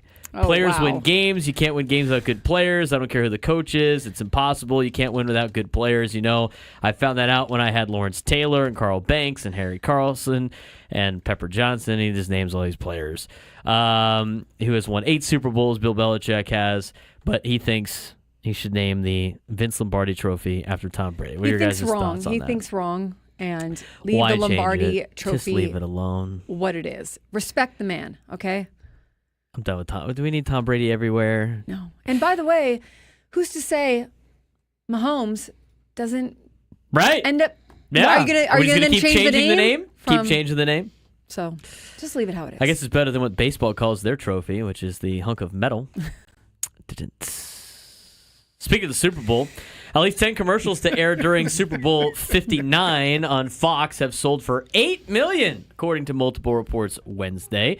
Fox reported in November that it had sold out of ad spots at what it said to be believed a record pricing. Fox CEO said at the time as spots were dwindling, the price increased. According to reports, Super Bowl ads normally increase by about $100,000 each year, but this year the increase was reportedly closer to $500,000. What was unique to the Super Bowl or this marketplace was we had a lot more people that weren't in the game at all of a sudden be like, no, I have to get in the game. Fox Sports EVP ad sales Mark Evans said around 123.7 million people watched the Super Bowl last year, according to Nielsen, and more than 115 million viewers watched it in 2023, last time the Super Bowl aired on Fox. Anheuser-Busch, Meta, Pepsi Company, Frito-Lay, Taco Bell, Uber Eats, and others will vie to win over more than 120 million viewers expected to tune in for the broadcast on Fox and via the free live stream on Tubi. So my question is, why spend all this money to have lousy commercials? Because there's going to be some duds in there. It's like, you think this is worth $8 million? I think I need to wait to do my Super Bowl commercial annual rant until next week. You have a rant on this? Oh, yeah. I'm sure I did it last year, too. What did I sign up for? Yeah. Oh, boy. I used to like the commercials a lot more than I do now. Is that part of your rant? Or This is a preconception that we have given ourselves in the country. It was built generation over generation, so I understand it. But every year, one day a year, for 3 hours only, we all pretend that we like commercials. And we don't. Thanks for opening this door, Braden. We hate commercials. Every single one of us hates commercials unless you make commercials. And every single one of us tries to fast forward through commercials, except for one day when we all say, "Ooh, I can't wait to see the commercials today." And then you know what? The bad ones, you go, "God, those weren't any good." And the good ones, you see them again 88 more times on sports broadcasts the next 3 months. You're a commercial doomer. Yeah, I am. I really am. Oh, man. Now you just see them on social media. I can't wait And for you see it The on good social ones. media. I think Craig needs to join the Daily Gripe I the agree. Friday before the Super Bowl to do this. Hey, El with Camp Scraby. Beyond Jose's wet pop. What? Stop reading Wait. the names! He's telling me it's pronounced Elias. Elias Listen, Diaz. Elias. That's what you Elias. I had. was saying Elias earlier, and then we had Elias. 3 corrections, which I believe I pronounced it correctly in the Sports You Fix. did. You did. Elias. Elias. Nobody was giving you crap for Elias. So It was the Canely, which is hard to talk. The Ryan, I was surprised by the Ryan. I thought you'd get the Ryan. But it was It's all Elias. good. She was right on the Elias. Yes, Elias. By the way, college basketball news. What we got now? We had a delay in the game last night in Virginia Commonwealth and St. Louis. There was a fight that broke out, but it was in the stands. uh-oh. They had this poor old guy is just getting. It's like Malice in the Palace, but none of the players Oh, are in the no. fight. It's just a fight in the stands Dragged over the chairs. between Virginia Commonwealth and St. Louis with 1:10 left. A 6-point game. They had to stop the game momentarily Wow. for this fight that broke out in the stands. Look at that old guy. Oh no! Gets tackled into the seats. This guy over here is just laughing. Oh my god! I would be This if is I was. bad. Of course, you got to have the guy with the bush light filming it, and the Billikens taking on VCU and the Rams. That was probably the most entertaining thing that happened last night in college basketball. Aztecs came back from a lot down yesterday. They won in the Scarlets, 5-0 in the Scarlet Reds under Brian Dutcher. I don't think they've covered a single time Wear 'em more during often. those uniforms. I don't. And when the scarlet jerseys are worn, Ben Higgins gets to Twitter, and it's a great coming up next deal. segment. That's right. Fantastic tweets. News in the Mountain West Conference. Mountain West Commissioner Gloria Navarez put out a statement talking about the future of the Mountain West. Good deal of speculation has recently been offered by various media outlets regarding the current and future status of the Mountain West and other collegiate athletic conferences. While I cannot and will not comment on other leagues, I can share some facts about the Mountain West. 7 institutions have all signed a grant of rights saying that they're going to be in agreement to be in the conference from July 1st, 2026 to June 30th, 2032. They're starting their media rights landscape that's got to position themselves at the top of college athletics, the mountaintop, and they're going to continue their ongoing litigation with both the Pac-12 and several member institutions who have publicly expressed their intent to depart the conference, yada, yada, yada, yada. I don't know if this is really news or not, but this just came down. Mountain West thinks they're in a good spot. They think they're getting a big TV contract, and they're not letting the teams going to the Pac-12 leave so easily. So we'll see how that progresses. Last bit of news, talking about lawsuits, because I know you guys love lawsuits. So I love lawsuits. Lawsuit filed by 3 former employees of Bellflower St. John Bosco High School alleges that highly decorated football coach Jason Negro embezzled money from the Catholic school for years and had assistant coaches pay the tuition for prize players in cash, saying the payments were from, quote, anonymous donors. The filing in the L.A. County Superior Court also alleges that Negro conducted all financial transactions associated with his Powerhouse program in cash that he keeps in a safe in his office with no accounting or accountability by the school. CIF bylaws state that anybody tied to the school cannot give out money based on athletic ability, and a spokesperson for the Southern Section said that providing money to players for tuition is a potential violation. Now, the plaintiffs in the lawsuit, Brian Wickstrom, Melanie Marcurel, and Derek Barraza, allege that they were improperly fired last year and seek restitution, reinstatement, and unspecified punitive and general damages for emotional distress. Wickstrom was the St. John Bosco president and chief executive from July 2020 through July 2024. Miracle was the chief financial officer from 23 of February to July of 24. Barraza was the vice president of technology from August 2021 until September 2024. Part of the allegations also point out that, detailed in the lawsuit, that only cash was accepted as a payment for youth camps run by St. John Bosco, that gear given by Nike to Negro was sold for cash, and that proceeds from parking, game programs, and raffles at home games were paid in cash. Cash from Negro's safe also paid for the coaching staff to take periodic, quote, retreats to Palm Springs, the lawsuit alleges. Quote, there the football staff engaged in prolificate spending for hotels, meals, and large amounts of alcohol. Assistant coaches rave that they're being able to drink, quote, on Bosco's dime. Negro, who set up these retreats, was reluctant to provide receipts or any other accounting. Wonder why? To Maricurl or whatever her name is. Here's the other deal that's part of this. Apparently, this was all happening while they were all employed. The alleged allegations say that they wanted them to just put this in accounts and not in cash. Football coach said no. The group that runs the Salesian Order, which is part of the Catholic Church that runs the church, according to the allegations, basically dismissed these people when these allegations happened.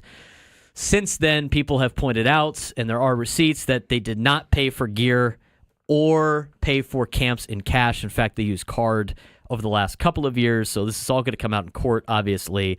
And as one person, according to sources, said, well, this was all happening underneath these people, and it was okay. And now that they're gone, now it's not okay. So this might get very, very messy up at St. John Bosco, who is one of the best high school football programs in the country. There'll be more on this later. But interesting allegations and an interesting lawsuit up in the Southern Section in the Trinity League, which is the best league in high school athletics. Here's Craig. Here I am, and here we go. The San Diego Gulls are back in action tonight. They host the Toronto Marlies at 7 o'clock tonight at Pechanga Arena. Gulls looking for their first win against Toronto. They're 0-2 this season, losing twice way back in October up in Canada. Champions League is underway. 18 matches, all kicked off about 15 minutes ago. The 36 teams that are participating in the UEFA Champions League, they are all going simultaneously. What's going to happen is at the end of today, when they sort all the standings, the top 8 teams automatically advance to the round of 16 single elimination knockouts. Teams 9 through 24 create a 16-team playoff bracket where they will play in to the round of 16. And, of course, the top 8 in that group would host the bottom 8. And then the final 12, places 25 through 36, are going to be eliminated today. So a lot of eyes are on one match because one of the world's most famous clubs, if not, top 3 at least, Manchester City, came into today sitting in 25th place in the standings. So they need a win over Belgian side Brugge in order to make it into the playoff. Otherwise, they will be eliminated, and that will be humiliating for Pep and company. I've got it on my laptop right now. It is scoreless in the 15th minute, and Brugge is on a 16-match unbeaten streak. So you don't say.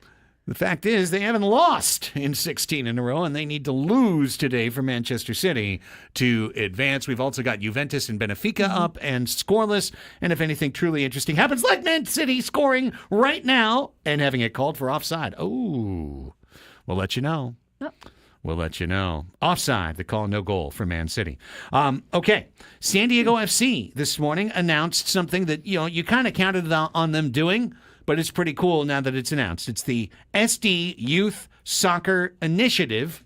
This is a collaboration with almost all of the major local soccer clubs in San Diego and up and down San Diego County. The San Diego Youth Soccer Initiative will focus on offering youth clubs and community organizations access to SDFC's facilities, stadium experiences, and expertise, cultivating lifelong passion for soccer through programming, mentorship, and collaboration, elevating soccer and excellence, community collaboration.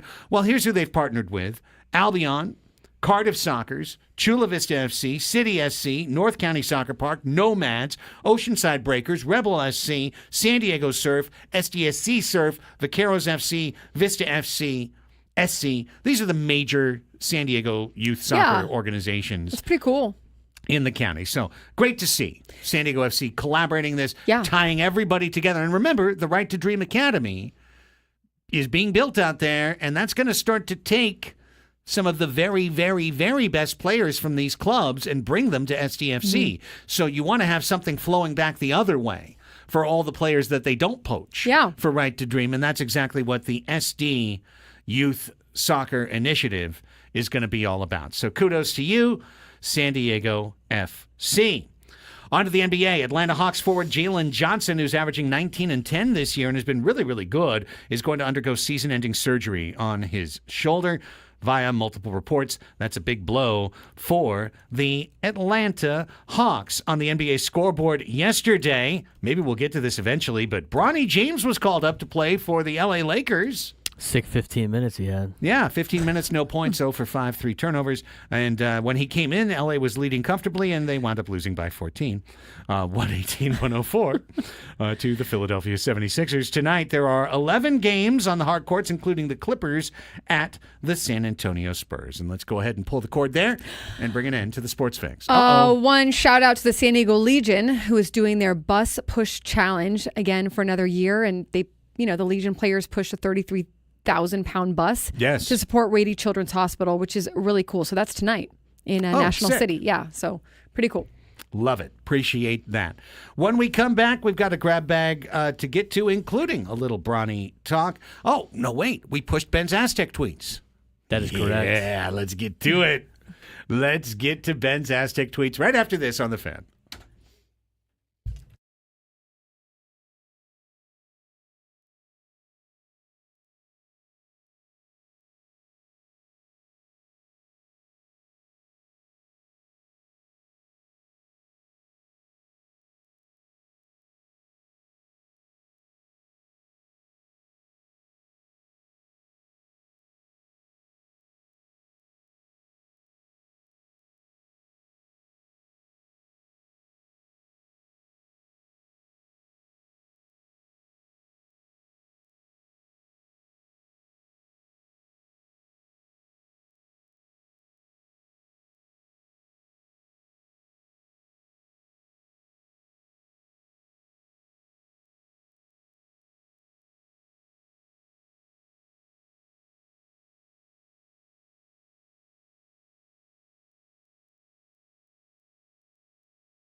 Don't forget to be listening at the top of the hour, 1 o'clock, when we will announce today's biggest fan for a chance to qualify for a night in our Odyssey suite at a future Padres game.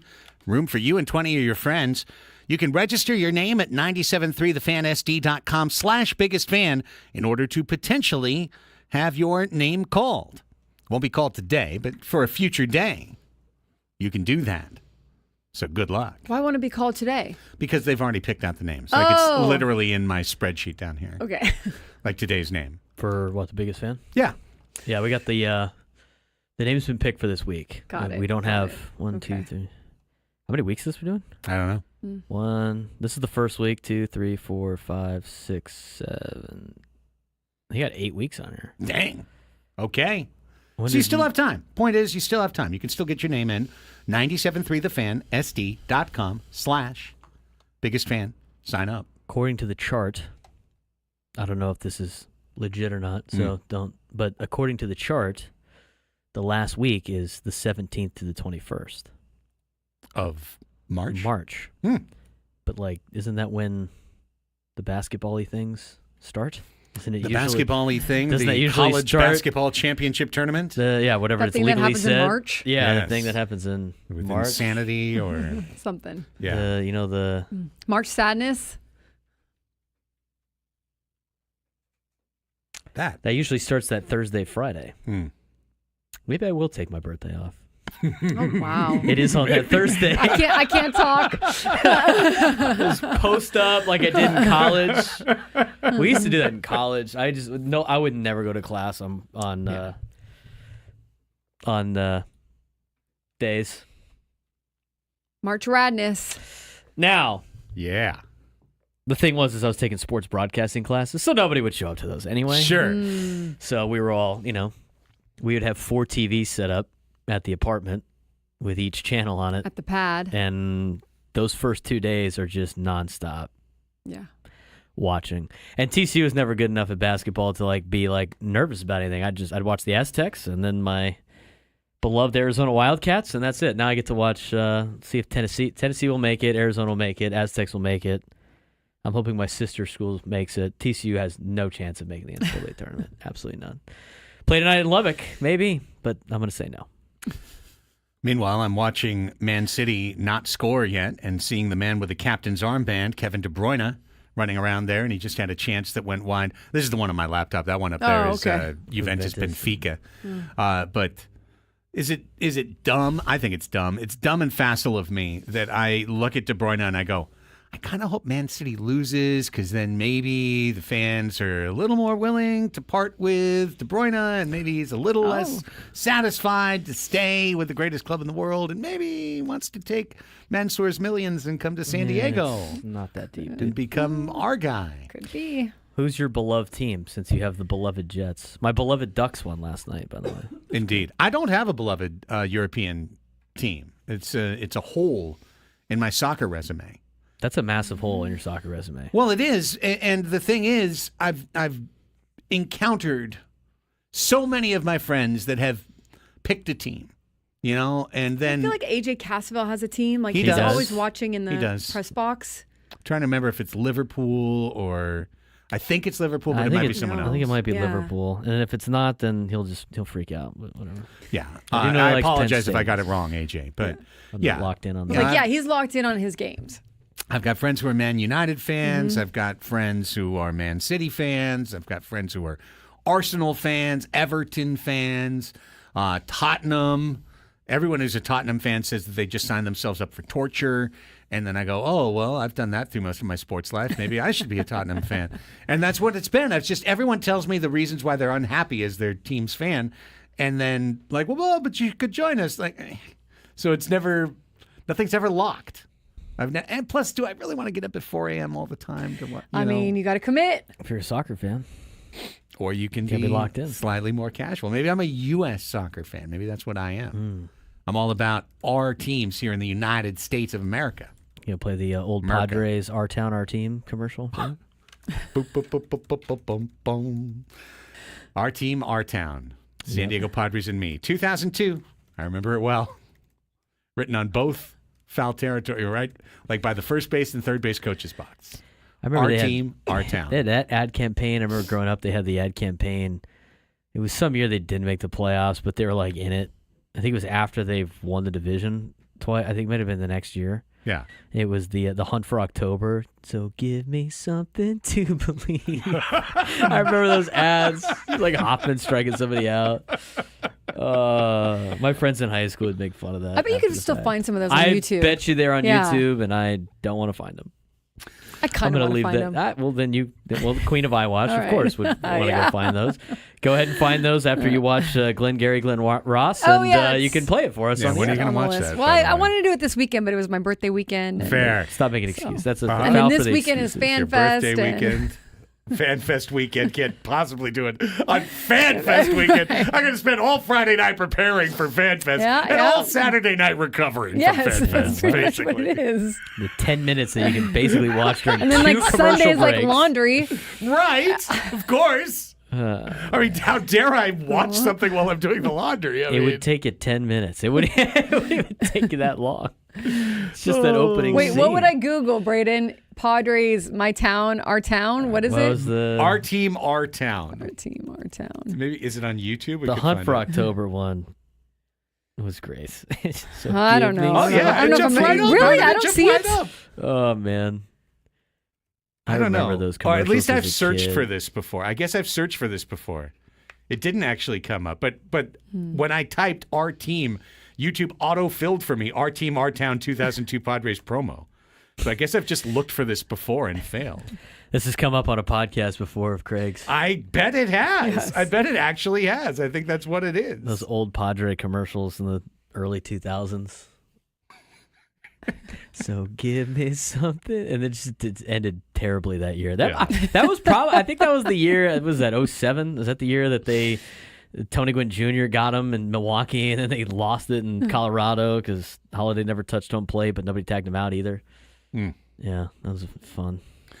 All right. Before we go to break, we got to wheel out Ben's Aztec tweets. This is what we hope will be a new recurring segment during SDSU basketball season. We attempted to roll it out on Monday, and then So Ben didn't even sarcastic. tweet. Ben didn't even tweet. All right, his first one Yes. from last night. This is early on in the contest. San Diego State is really good. Is a really good team at defending the 3-point shot. Period. Someone just forgot to tell San Jose State that in the opening minutes. Period. Yes. Next one's really good, though. This is classic Ben. Yes, the Aztecs look the opposite of combobulated. That would Period. be discombobulated. Yes. 3 days ago, the Aztecs played one of their best games of the season, so it makes perfect sense that tonight they look like they've never played basketball together, period. That's a good one. Oh, Ben. I mean, the it's a salt good Ben bay tweet. of Aztecs basketball is Ben. Ben tweeting almost like Lifting the salt almost right like a on line there. from Ocean's 11. If I'm reading the game log correctly, I'm going to add this part, and I think that I am. That's 7 straight turnovers for the Aztecs since their last shot attempt, a missed layup by Guath, period. Halftime tweets that Craig talked about Yeah, this is the earlier. one that got me locked in. Never thought I'd be, quote, happy to see the Aztecs, quote, only down 12 to San Jose State at home at halftime, but here we are. Here we period. are. Here we are. I keep thinking San Jose State might cool off from 3-point range at some point, but it hasn't happened yet, No. period. No. I'm usually an Aztecs optimist, but I didn't have a 1-point lead with 5:13 to play on my bingo card. That'd be an oddly specific bingo card. Right. They What were kind down of bingo are you 16 playing? about 15 seconds ago. I-13, 1-point lead, 5:13 to play. Bingo! I got it. That was the one. That was the last one I needed. I had San Jose State shoot 70% from 3. I had the Scarlet jerseys. Just missing 1-point lead, 5:13 to play. I had the 9 turnovers in 8 minutes. Let's go. San Jose State is 14 for 27 from 3-point range, and somehow the Aztecs are leading. This game is nuts, and not over yet, period. And then the final one. Aztecs win 71-68 despite trailing by 21 in the first half, 16 in the second half, and allowing 15 made 3-pointers to San Jose State, period. And then he retweets Woods. The Aztecs won? Question mark, exclamation point, question mark. Good stuff, Ben. Well done, Ben. Appreciate you, man. If I'm reading Thank you this so box much. score right, Yeah. and I'd like to say that I am. 1 missed layup and 7 straight turnovers. That's a fun stretch of college hoops right there. Oh, man. Let's go, kids. Nate in the chat. No, Annie has not received her gift yet. It has not arrived in my inbox yet. As soon as it does, we'll play it on the air. I mean, present it on the air. Can't imagine what this is. Is this like the elf? You know, the jib jab thing that It's you not. Jib jab. I thank God. It's that not. you. Those come out right away. Annie, I would've put I my foot unsubscribed down from on that. that. Thanks Okay. to the show. I actually did unsubscribe God. from that. It costs you $7 Yeah. a year, man. Yeah. I would have gotten a foul if I had given you a jib jab. That would have been, yeah. That would have been a T. double T, I Bang. think. Yeah. See Jib ya. jab. Double T, and I'm headed home That's early. right. All right, time out. It is time to play today's silly game. Today's silly game is our favorite. It's our midweek get together with the All-Star Celebrity Panel to play Match Game. So that means we don't need one contestant. We need 2 to call the show right now at 833-288-0973. 833-288-0973. Give us a call right now. We need to find 2 contestants during the break. We're going to go assemble the All-Star Panel, and we're going to play Match Game, where if you win, you will be qualified for our drawing at the end of the week, meaning end of the month, for a 2-night stay at Planet Hollywood, tickets to see Scorpions on March 6th, and a $100 gas card. Give us a call, 833-288-0973. We're going to play the Match Game next on The Fan.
This hour on 97.3 The Fan is brought to you by Robert Half. 9 out of 10 hiring managers are having difficulty hiring. Robert Half is here to help. Our recruiting professionals utilize an award-winning AI to connect businesses with highly skilled talent. At Robert Half, we know talent. Visit roberthalf.com/talent today. We have assembled the talent. The talent is here in the studio. It's time to get ready to match the stars. Boom, ba-doom, boom, boom, ba-doo-doo, boom, ba-doom, boom, boom. Sorry to get them on the screen. I know. I appreciate you. I'll do it again. Here we go. Get ready to match the stars. Hello. Oh, wait. Annie. All right, take 3. Get ready to match the stars. Annie Heilbrunn. Hello. Matt Scraby. Is this thing? Oh, it is on. On the reg, Greg. Addly doodly. Braden Soprenin. What's up? And I'm your host. Well, my name's Craig, actually. Normally I say Gene Rayburn. And this is Match Game 97.3, where you can win big money and cash prizes by matching the stars in our hilarious little game of nonsense. We have 2 contestants on the line ready to do battle today in this battle of words. Starting with contestant number 1, Justin in Alpine. Hi, Justin. Welcome to the match game. How you doing? Happy afternoon. Happy afternoon, Justin. Tell us a little bit about yourself before we play today. Avid sports fan, Padres partial season ticket holder. I got some trades in my head. If AJ would just give me a call. Me too, Justin. I keep saying, drop me a text, do something.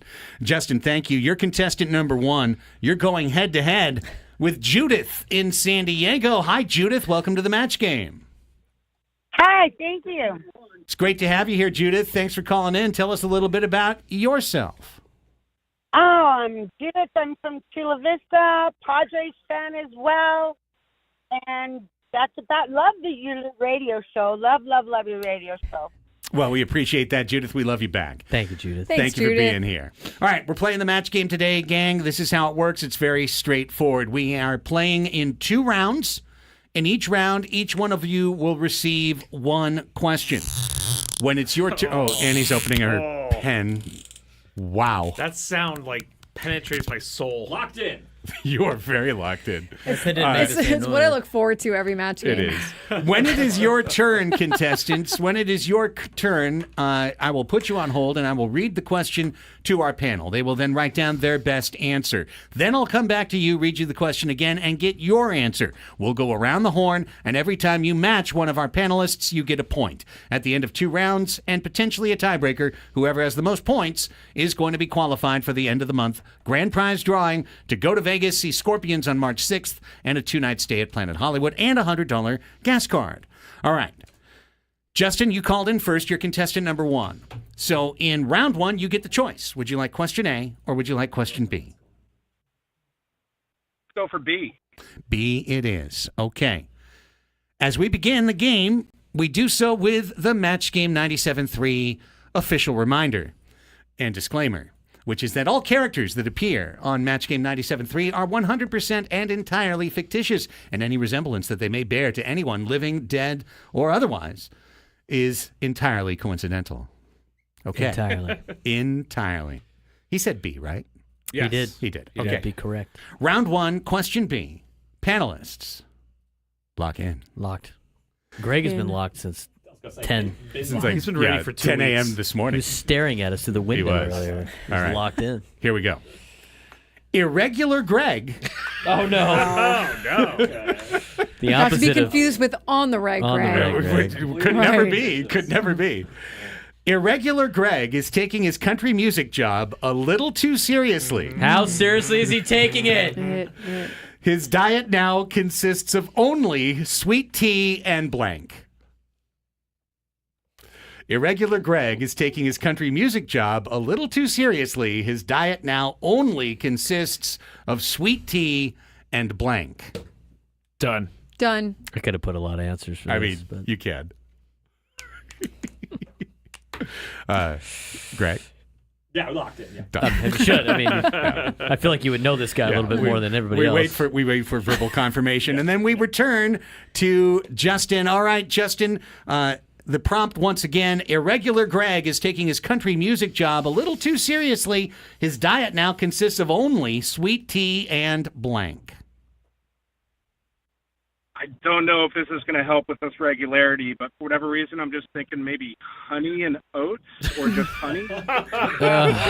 Okay. Sweet tea and See, honey. I know where he was going with it. Yeah, Honey me bunches too. of Me too. oats. I should Just not where any of us my went. first instinct. Yeah. Fried okra is No, not I was on thinking the about list. country music songs and what they always say. Exactly.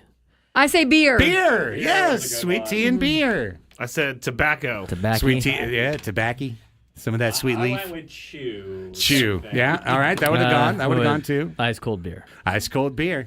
So those are your two good answers: beer or chew/tobacco. Would have gotten you a dose in the first round. Instead, it's a 0 for you, Justin. But don't worry, people usually get 0 in round You a 1. spokesperson? Okay, here we go. This is for Judith, gang. This is round 1, question A. Lock in. Locked. Locked. In. Locked. Jaunty Jerickson Oh. has jaunted off to another town, but he left behind his blank. Jaunty Jerickson has jaunted off to another town, but he left behind his blank. Done. Scrape's done. Locked. I mean, ready. Greg's locked and ready and regular.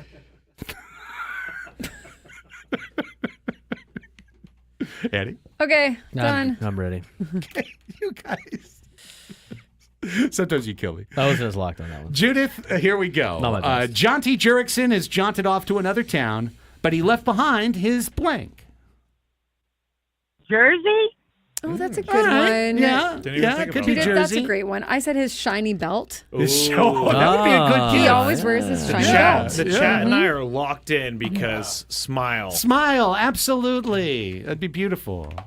I went with his bat. Yeah, he probably Yeah. did leave his bat behind. Smile too. Smile. Wow. Smile was a good answer. Smile was a good answer. Well, we're tied after one round at 0-0. Scoreless. Round 2 is where we get questions directly from Match Game 76. Pitcher's duel. Don't blame me. Judith, you get the choice, though, here in round 2 as contestant 2. Would you like question A or question B? Let's go with B. Going with B. Here we go. Round 2, question B. Panelists are ready. Locked. From his hospital bed, Tom said, quote, "Today I got 2 cards. 2. My mother sent me a get well card. And my mother-in-law sent me a get blank Oh, that's card." easy. From his hospital bed, Done. Tom said, "Today I got 2 cards. My mother sent me a get well card. My mother-in-law sent me a get blank card." There's really only one answer. Done. Matt believes there's a singular answer. Got it.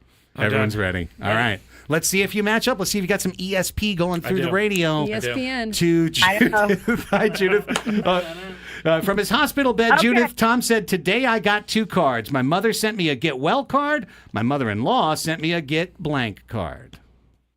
The chat. Get screwed card? Get screwed. I almost said something along those lines, but I went PG-13. Get lost. Get lost. I went get lost. Get lost. I said get bent. Get bent, which Pretty close. is pretty close. Judge is about to make a ruling. Let's see what Braden says. I said sorry for your loss. All right, the official judge says bent and screwed are close enough. That's Wow. 1 point. I think so too. That's 1 point for Judith. Absolutely. You can't go 0 on that. Good job. All right, Judith leads 1-0. Justin, this is your chance to tie or win as we go to the final question of today's match game. Round 2, question A. At the circus, the fat lady said, "I hate those Siamese twins. Yesterday they lost their hats, so they wore my blank on their heads." At the circus, the fat lady said, "I hate those Siamese twins. Yesterday they lost their hats, so they wore my blank on their heads instead." Done. Done. Done. No, I'm not thinking of this. Done. Thanks. Now let's see. Sound effects Let's guy. see what happens with Justin. Okay, Justin, here we go for the game. At the circus, the fat lady said, I hate those Siamese twins. Yesterday they lost their hats, so they wore my blank on their heads.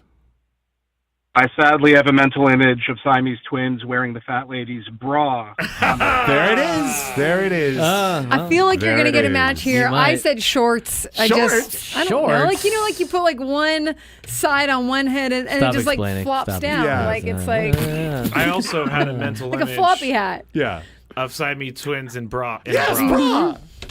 I went with bra. Bra for the W. And Braden. Bruh. Wow. And there it is. Hey. Congratulations, Dang. Justin. That's great. Pulled it out in the end. 3-1. Woo. Justin and Alpine takes it it off. down. Judith, great job. Well done. Well played. Call us back What next a home week. run. But Justin, Justin, One congratulations. single. Thank you, sir. Stay right there on Foul. hold, Thank you, sir. Justin. Yeah, you bet. Stay right there on hold. Braden will get your information during the break.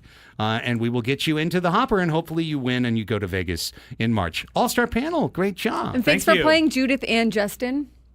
Indeed. Yes, thank you. And thank you guys for playing. Thanks for having me. Scraby and We irregular never usually Greg. have this much time after. I mean, I I know. know. Usually we're late. Matt, tell me what's going on Gwen and Chris and the Oh Scraby gosh, Show you're today. gonna ask me about that? No, I'm just kidding. We are going to be going over.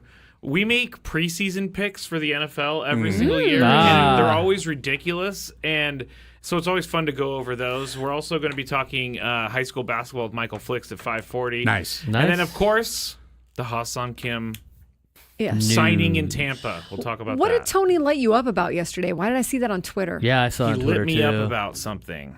I got into it with a person on the street when I was walking my dogs Oh, wow. because they escaped from me and they ran after her, and I was like yelling, "Get back here!" all this other stuff, and then she told me, "Can't you get your dogs under control?" And so I screamed at her, "What the bleep do you think I'm doing?"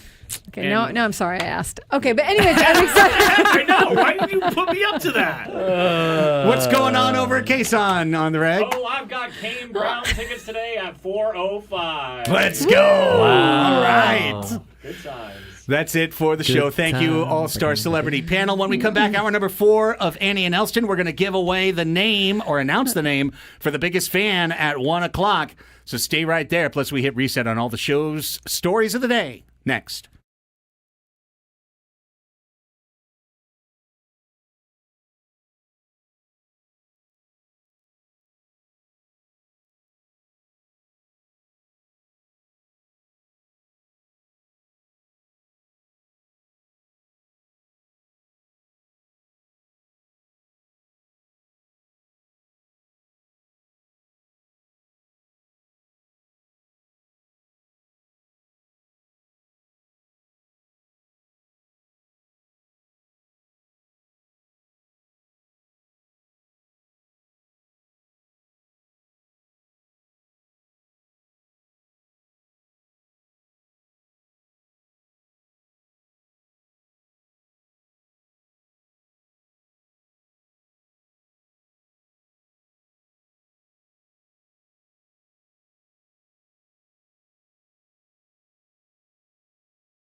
Are you ready? Biggest fanners out there?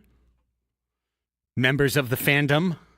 We need you to come through today because the guy yesterday dropped the ball. Yeah, we're really bummed because right now Ben and Woods are 2 for 2, 3 for 3. They're 3 for 3. And Gwen and Chris are 2 for 2, 1 to come. Correct.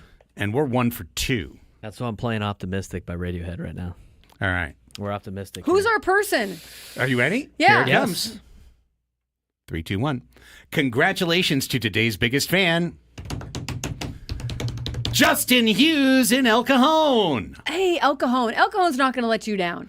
Justin Hughes, give us a call in the next 10 minutes at 833-288-0973. You will qualify for our grand prize, 20 tickets for you and your friends for a night in our Odyssey suite at a Padres game later this season. Remember, you can register your name at 973thefansd.com/biggest-fan, but it is Justin Hughes. Justin Hughes. It's a good name. Make us a East call. County proud, Justin. Sounds like a baseball player's name. It does. Caller ID looks good. Give us a call. Oh, there he is. Give me a second.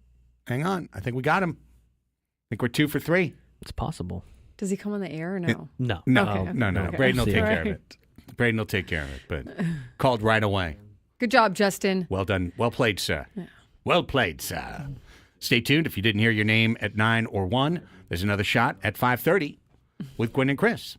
And then back tomorrow, 9, 1, 5:30. And apparently it's going to run another 7 weeks after this. Well, hey, you got a lot of chances. Yeah. 97.3 The Fan, SD.com/biggest fan. Sign up. Get into next week's drawing or the week after. Yeah, maybe someone from Poway can win, which is not part of East County. Not part of East County. Definitely not, according to Braden. The person that grew up in that the area. map. And everybody. And But- anyone who lives in East County. And the map. Yeah. I'll be back in East County tonight. James's Actually, swim practice got moved up, unfortunately. He's got a phone now. It is so at he El can Cap. know if he's... Yeah. Hey, you It know is at El what? Cap, He's gotta though. I leave. double now checked. that he's got the phone, he could be like, sounds like you could schedule your own ride there, buddy. Right? I mean, you got to flip this. He flipped it on you, and now you got to flip it back. It costs back in money control. to do Uber. It costs Not money. Uber, Craig. Oh, get a Tell him friend. to get a friend to give him Get a a friend to give him a ride. ride. 3 years from now, that's going to be Coordinates. very possible and very terrifying. When all of his friends are like, "Oh no, I've got a car. I'll give No. James a Now ride." he can just pretend to go to swim practice, but take his phone and just go somewhere else or watch a program. Now you Or... gotta put- No, he can't. Now you got to put the tracker on his phone, dude. Oh yeah. 360. Yep. Oh, yeah. Life 360. Is that what it's called? Yeah, I think so. Life Yeah. 360. I still have that. Let's- That's great. I'm going to know where he is. That thing's a tracking device. Yeah. You think you got independence? No, buddy.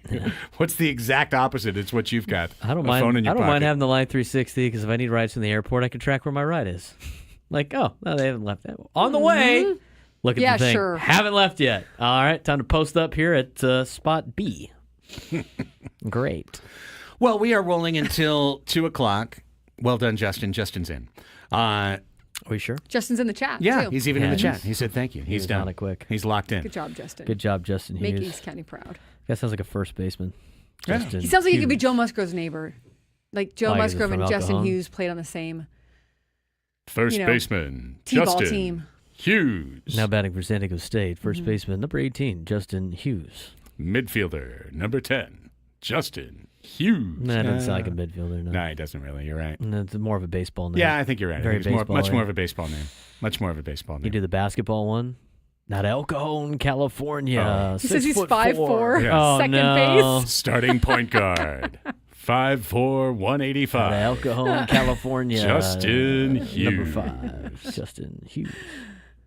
Okie dokie. 5'4", second base. Sounds good. Yeah, why not? Altuve says hello. Resetting some of our topics from earlier this morning.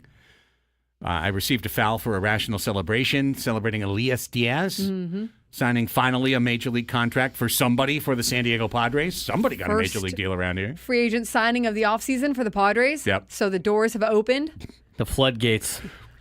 They're going to start coming in Here any it second comes. now. They rolled that floodgate Yes. all the way up, and a trickle of water came out from the floodgate named Elias Diaz. So awesome, cool. Not dissing the guy, just want to clear that up. Not dissing Elias Diaz. He is automatically and instantly the top catcher on the Padres depth chart because Luis Campusano was a gigantic question mark just rolled up in panko breadcrumbs, just big old question mark sitting there. What are you going to get from Luis Campusano? Nobody knows. Luis doesn't know. No, Luis's dogs have no idea. Nobody knows what you're going to get from Campy this year. Cookie and Pablo. They're very nice, though. Yes. Diaz had a cup of coffee with the Padres last year. Padres picked him up after the Rockies DFA'd him. So he's got some familiarity with the team and gets to come in now and kind of give himself, I think it's kind of his spot to lose in terms of the starter, but we'll see what they have planned out here for Luis Campusano and what their vision of him is for this year. But you got someone that's worked with his pitching staff before, and that's probably going to be ready to hit the ground running in spring training, and probably glad to be back with a team he also has some familiarity with as well. Hope he can catch the knuckler, because we're going to need the knuckler to be caught this year. And Campy ain't going to do it. And Higgy's in Texas. So we'll hope that is the case for Elias Diaz. But the thing I would say, and I said it earlier, but I'll say it again, is that we were looking like 2-3 weeks ago at the grab bag of remaining catchers, right? When Higashioka got signed, Danny Jansen got signed. Those were kind of the two best guys in the market. A couple other guys got signed. And Darno, right? Like a couple other guys got signed. And we looked around and we're like, okay, let's look at the grab bag of who's left. Yasmani Grandal and James McCann and Elias Diaz. And, and you kind of looked and you said, all these guys are the same in a way. Obviously, they're all unique individuals, human beings with their own lives and souls, and who knows what they're going to do. But when you look at it, like, who are you going to bet to get you 1.5 WAR? You can put your chip on Elias Diaz as well as you can Yasmani Grandal as well as you can any of these other guys. He's got a ton of experience. He's a veteran, understands the game. I think as good as, in terms of the Padres not going after some big free agent catcher or not bringing back Kyle Higashioka, I think he's going to be at least serviceable for the Padres in the sense of, like, you're getting a good catcher or a defensive catcher. Also has had success hitting throughout his career, maybe not so much recently, but has had, he's not going to be like your biggest producer, but he could also give you some good moments here and there. Well, he's going to hit 8th or 9th for this team, right? You don't need him. I mean, if you're depending on your catcher to be your big run producer, dude. Yeah, you're doomed, so he's hopefully going to be able to give the Padres some moments like we've seen with so many other guys in the past, Jorge Alfaro, et cetera, et cetera. But yeah, I mean, you want someone back there that's also just going to be able to not mess up the game, keep you in the game, not kind of have any big screw it up, buddy. mistakes back there, be able to run this pitching staff as best as he can. And I think that he's as good as any for that. Yeah, just don't be a total zero. Right. That's the whole idea. Don't be a total zero back there. Don't be a negative force on the team. 2 years ago, the Padres had, sorry about it, they had a negative force on the team. Austin Nola was negative WAR. He was actively hurting the team.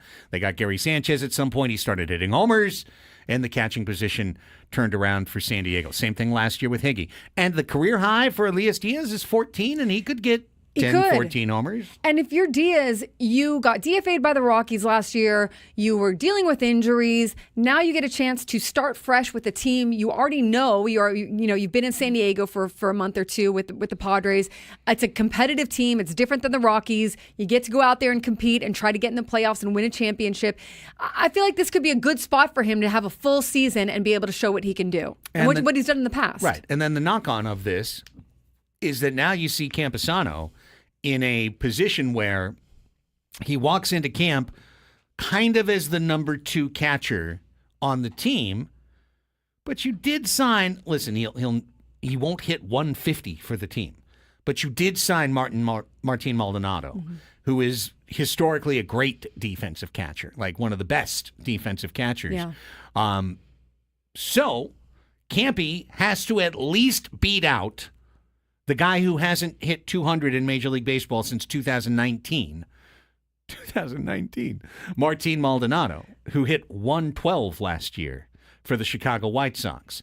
If you can beat out him, you're on the big league team. And if you can't beat out him, your career is careening into AAA lifetime territory. And Martin is 38 years old. He'll be 39 in August. So he's got some stuff to prove coming into camp, but that's why you compete, right? And show what you've got and see if you can push some of these other guys as well. So who knows what happens? It's really going to be interesting to see what their vision is for Luis Campusano. Is it to trade him? Is it to take some of his workload off of him? You want to keep him healthy. You also just want to keep him able to find whatever his potential is. So your guess is as good as mine on that one. I'm not exactly sure, and it'll be like, that'll be something that we kind of find out during spring training is how they plan to use him. Yeah, and bottom line, the Padres' their luxury tax number went up to $245 million with the Elias Diaz signing. $241 is the line. So you went from $500,000 over to $4 million over the line. Now, the Padres are not going to finish over that line. They've got the whole year, but they're not going to finish over that line. The other thing about Campusano, too, is they might tell him, hey, you are our starting catcher. You are our guy. We want you to have the confidence. Go out there, do your thing. But then you also know you have Diaz behind him if things don't go as planned. Right. Hey, dream scenario. Luis Campusano comes in. We get the best shape of his life article from Ace. AJ writes a blog that says winter of soul searching and went up the mountain to see the shaman and whatever. He found himself. And then he goes out there and he hits .412 in spring training. He wins the opening day job. He never lets it go. He hits .270 for the season. He does the stuff we were hoping him to do last year, right? Like grab onto the position, hit 15 homers, hit .270, drive in 60, 70 runs this year. It's not impossible. Campusano was a good hitter for 2 months last year, and then he started to lose his way defensively. It led to him losing his way offensively. That samurai stance just did not work out. And then the whole thing collapsed like a souffle too early out of the oven. The whole thing collapsed. So it's not impossible that the kids got a different level. But I see Chris asking what was his OPS in the Dominican League. It was like 600. He didn't do anything in the Dominican League this winter. So he's a giant risk, and if you counted on him all the way, it was going to be really scary. You add Elias Diaz, and at the very least, you've got yourself a .5 WAR backstop. Yeah. And with a chance to do a little bit better and be a useful part of the bottom of your order. And a ton of experience. Let's take a timeout. Experience tells us that we need to stay on clock. When we come back on Annie and Elsten, second to last segment before we get to Ask Us Anything, we got a full grab bag lined up for you, and I think I'm going to pull Bronny out first because J.J. Redick pulled Bronny out yesterday and started to regret it. 15 minutes and nothing. Immediately after, started to regret it. We'll play that and more, a little SDFC talk as well. On the other side of this break, Annie and Elsten go until 2 on the Fan.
California sports fans, good news for you. Underdog is available to play here in the Golden State. The best app for your big game party. It's actually on your phone. It's called Underdog. Underdog's the best place to cash in on all your takes during that big game. Which players are going off? Which ones are ice cold? Make your entries in just a few taps. Underdog has all your favorite leagues, teams, and stars to choose from. Yeah, you could make an all football pick entry, or you could mix and match. You could go NHL, NBA, PGA, the Golf League, Major Arena Soccer League, up and down, esports. They're all available to use on Underdog. You just pick a player and see if they're going to go higher or lower on various stats. I use Underdog all the time. Check it out every day. They've got great promotions day after day. Just yesterday, I had a 60% profit boost dropped into my account. Was able to put that on a play and see if I could get some big-time cash returns. Underdog's the best place to play Pick'em.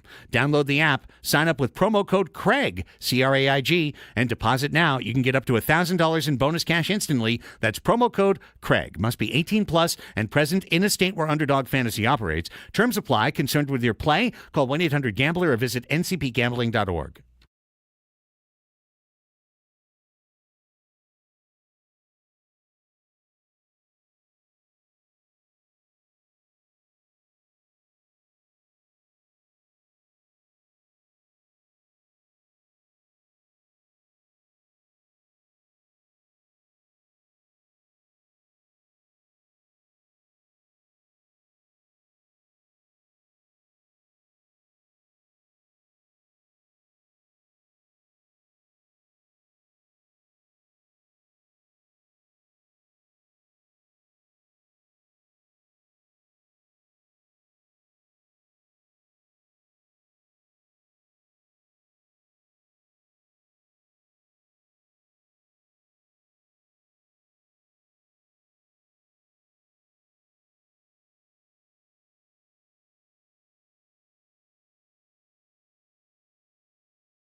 Well, Manchester City just got an own goal from Brugge and now have a 2-1 lead.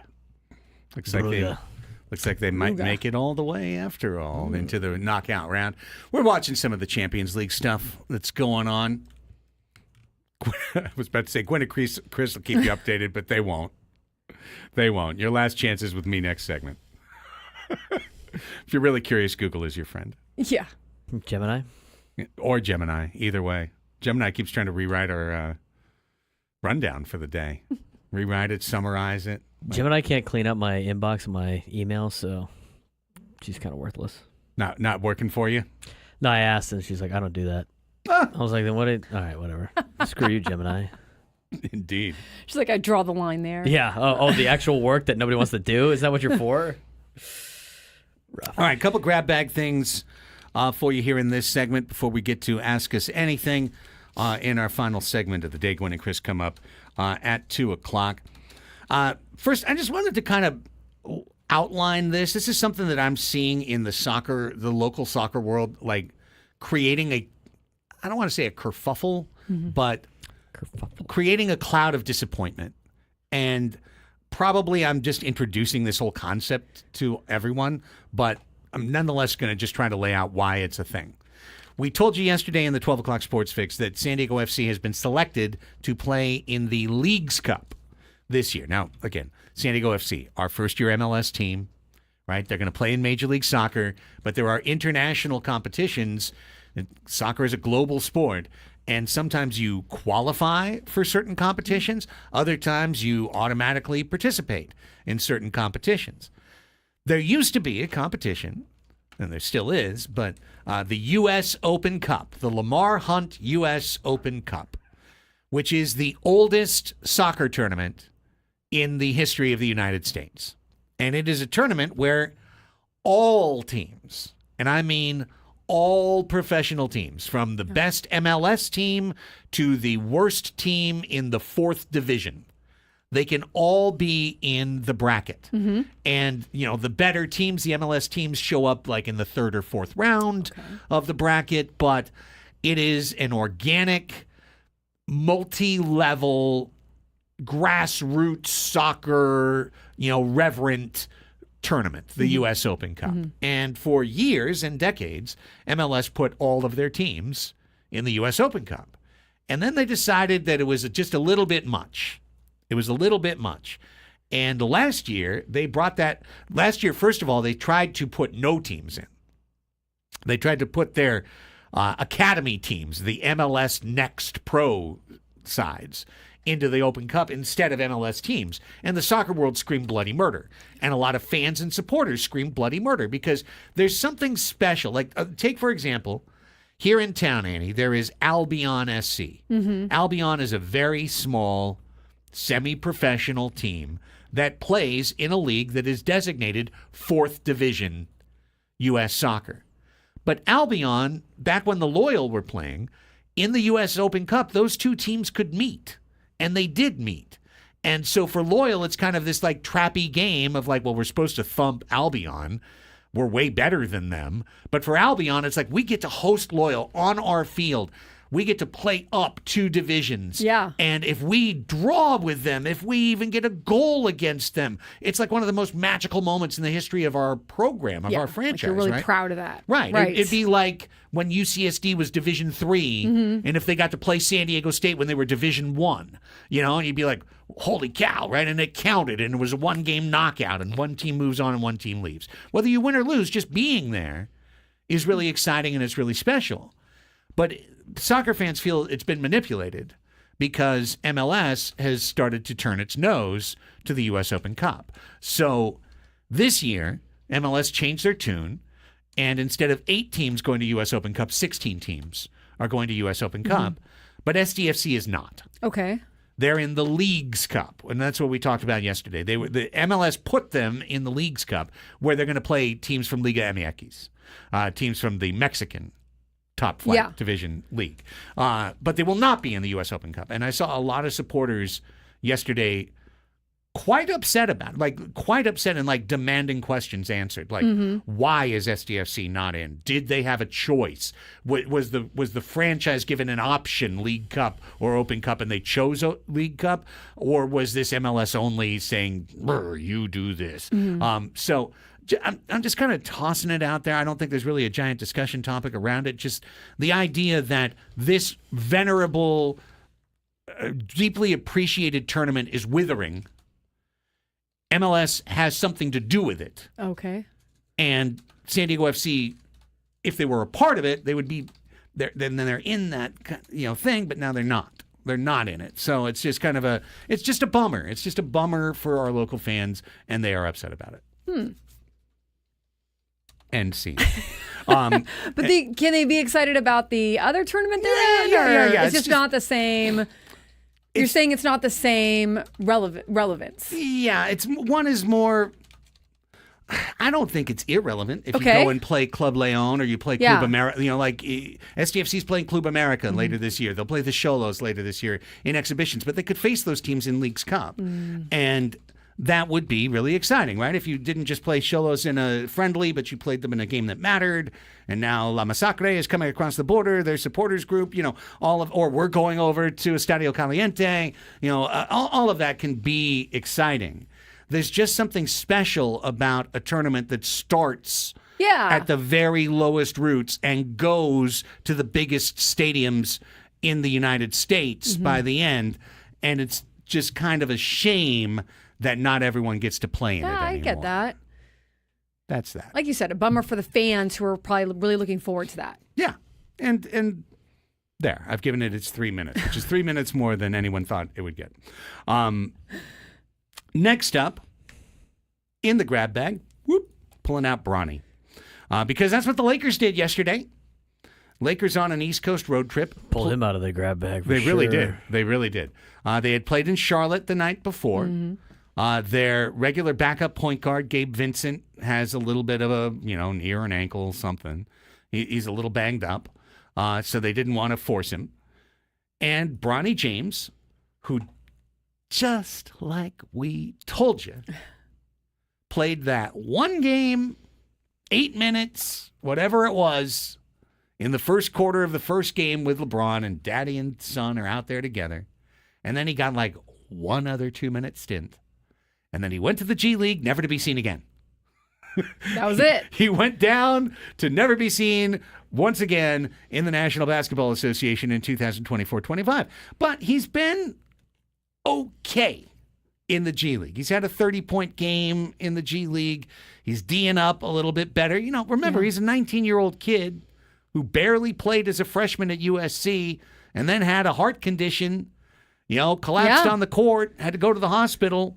There's a long way up for Bronny James. But having played decently and undoubtedly with dad in the background saying, hey, you could call up Bronny. Did you see what he did the other day? He went 9 for 14 or whatever, right? Yeah. Bronny James was called up. And Bronny James was put in the game with the Lakers out to a solid 17-9 lead in Philly.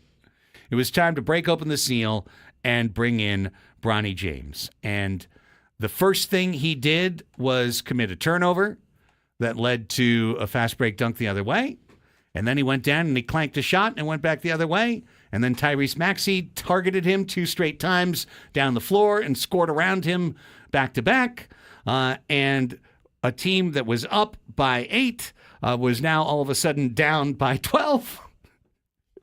And the Lakers went on to lose pretty ingloriously to a bad Philadelphia team. Final line for Bronny James. Bronny James, who had 9 total minutes in his NBA career before yesterday. Well, he bumped it all the way up to 24 career minutes with 15 played yesterday, almost double his career total. 0 for 5 from the field, 0 for 3 from three-point range, 3 defensive rebounds, 1 assist, and 3 turnovers. And J.J. Redick, after the game, asked, why'd you play Bronny? Well, JJ. Take a look at the look on his face. That's the look of someone about to answer, why'd you play Bronny? Let me think about this. Just felt like on a back-to-back, just him giving us energy, I think, was the goal. I maybe put him in a tough spot, flying up yesterday and, nationally televised game and Philly, all that stuff. It's, he didn't play well, but he's been playing great, in the Stay Ready games, and he's been playing great in the G. So, I have confidence in him, but obviously didn't provide that at a high level. Not at a high level. You can't just be providing energy. No. You have to provide more.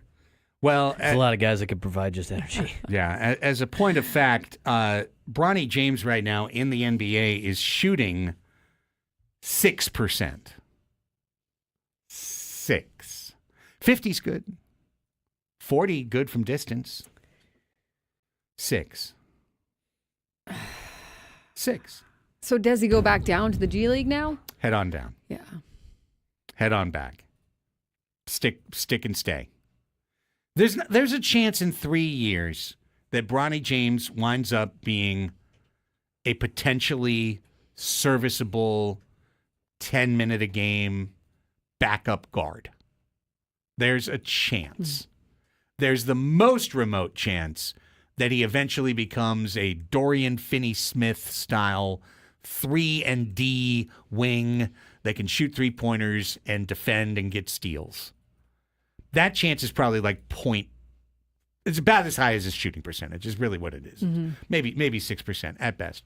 The most likely scenario is that Bronny James is going to be a cautionary tale that'll be told for years to come of how when you get a little bit too powerful and a little bit too close to the sun, then organizations might be inclined to do something that really is not in their best interest just to make you happy, like drafting your 19-year-old son that barely played at USC.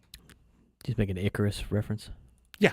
Flew too close to the sun. Flew too close to the sun. Wax wings. Wings melt too close to the sun. Icarus. Did you like that one? That was good. Okay. I was like, it sounds like Icarus. Oh, it was. Nice. Yeah, and no, Nate, no one feels bad for him. No one should feel bad for him, but also no one should, I'm not rooting for him to be bad. Yeah, right. You don't need to hate. He gets his opportunities, and that's all you can really ask for, right? Then you got to, in order to stay in the NBA or at any pro league, you've got to be able to show that you can produce. Yeah. It's kind of as simple as that. It truly is, and it's just, it's just not going to happen for Bronny, and it's not going to happen for the Lakers, and the Lakers will be good or bad or indifferent, and they'll do so with or without Bronny James, but most likely without. It'll be completely without Bronny James, and again, I hope he winds up being a serviceable player. The Lakers put him in the worst possible situation that he could be put in, which was also, not coincidentally, the only position that would see him in the NBA this year, which was for his dad's team to draft him. No one else was going to draft him. If his name was Bronny Smith, no one would have told him to leave school. They would have told him to go down a level, go to a mid-major, go to a D2 school, go somewhere where you can get regular minutes and grow into your body and grow into your talent. Mm-hmm. And instead, he got plucked out of a situation where he was barely a seedling in the ground, and he got put into the biggest hothouse available, the NBA. It's just, I'm just throwing metaphors left and right, but it's not going to, it's not going to work. It's never going to work. Bummer for Bronny. And grab bag. Anyone else got anything to pull out of the grab bag? Grab bag? No. Grab bag. No. Done.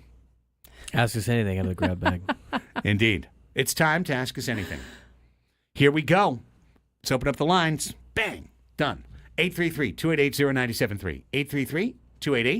833-288-0973.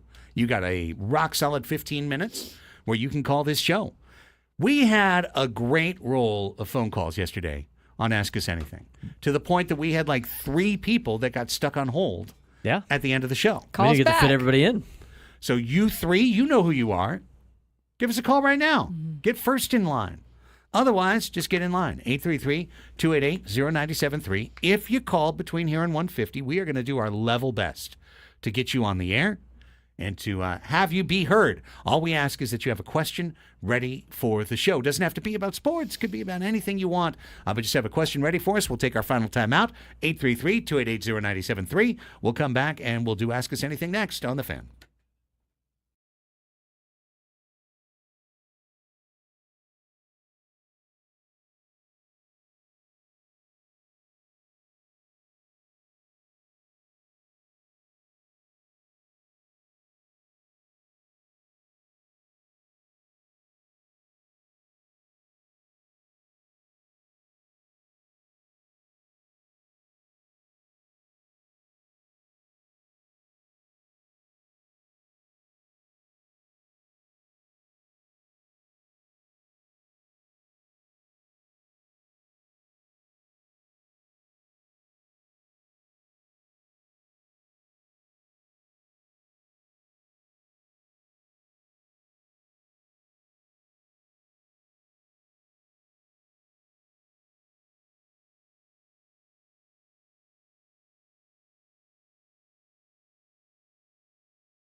It's 1:40 on the Fan.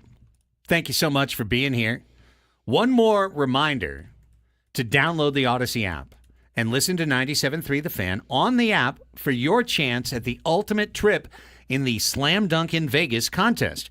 All you have to do, very simple, download the Odyssey app, log into it, then listen to this station for at least an hour, and you will earn your daily entry into this national contest. The grand prize is travel and accommodations for a winner and 3 guests to Las Vegas, plus $5,000 for each person, $20,000 total to fund the ultimate viewing experience for the first 2 rounds of the College Basketball Championship Tournament. So, once again, just listen to the show for an hour on the Odyssey app. You don't have to do anything else. Once you log in, your phone will save the login, so you just open the app, and then you listen for an hour. Boom. Instantly, without anything you have to do, a daily entry is generated for your name. And then who knows? Yeah. Who knows? It would be a very fun prize to win. Get an email all of a sudden. Mm-hmm. Plus, you have good access to leave us a voice message. You can do that. You could still Always. do that. You could still do that. Let's you can check. Press the little button, leave us a voice message. How are we doing on that? Well, the morning show had one, and the afternoon shows had some. What's up with that? What's up with that? What's up with that? Leave us a voice message if you'd like. Also, you can call us. You got 9 minutes to call the show. 833-288-0973. We had somebody that was on hold that just dropped. Call back. 833. Darlene. What's up, Darlene? Darlene in El Cajon. Didn't want it bad enough. We need a little more commitment from you, Darlene. Like another 5 minutes of commitment. Come on, Darlene. That's not the Almost. 833-288-0973 is the phone number. We got some questions in the chat as well, so let's hit the bumper.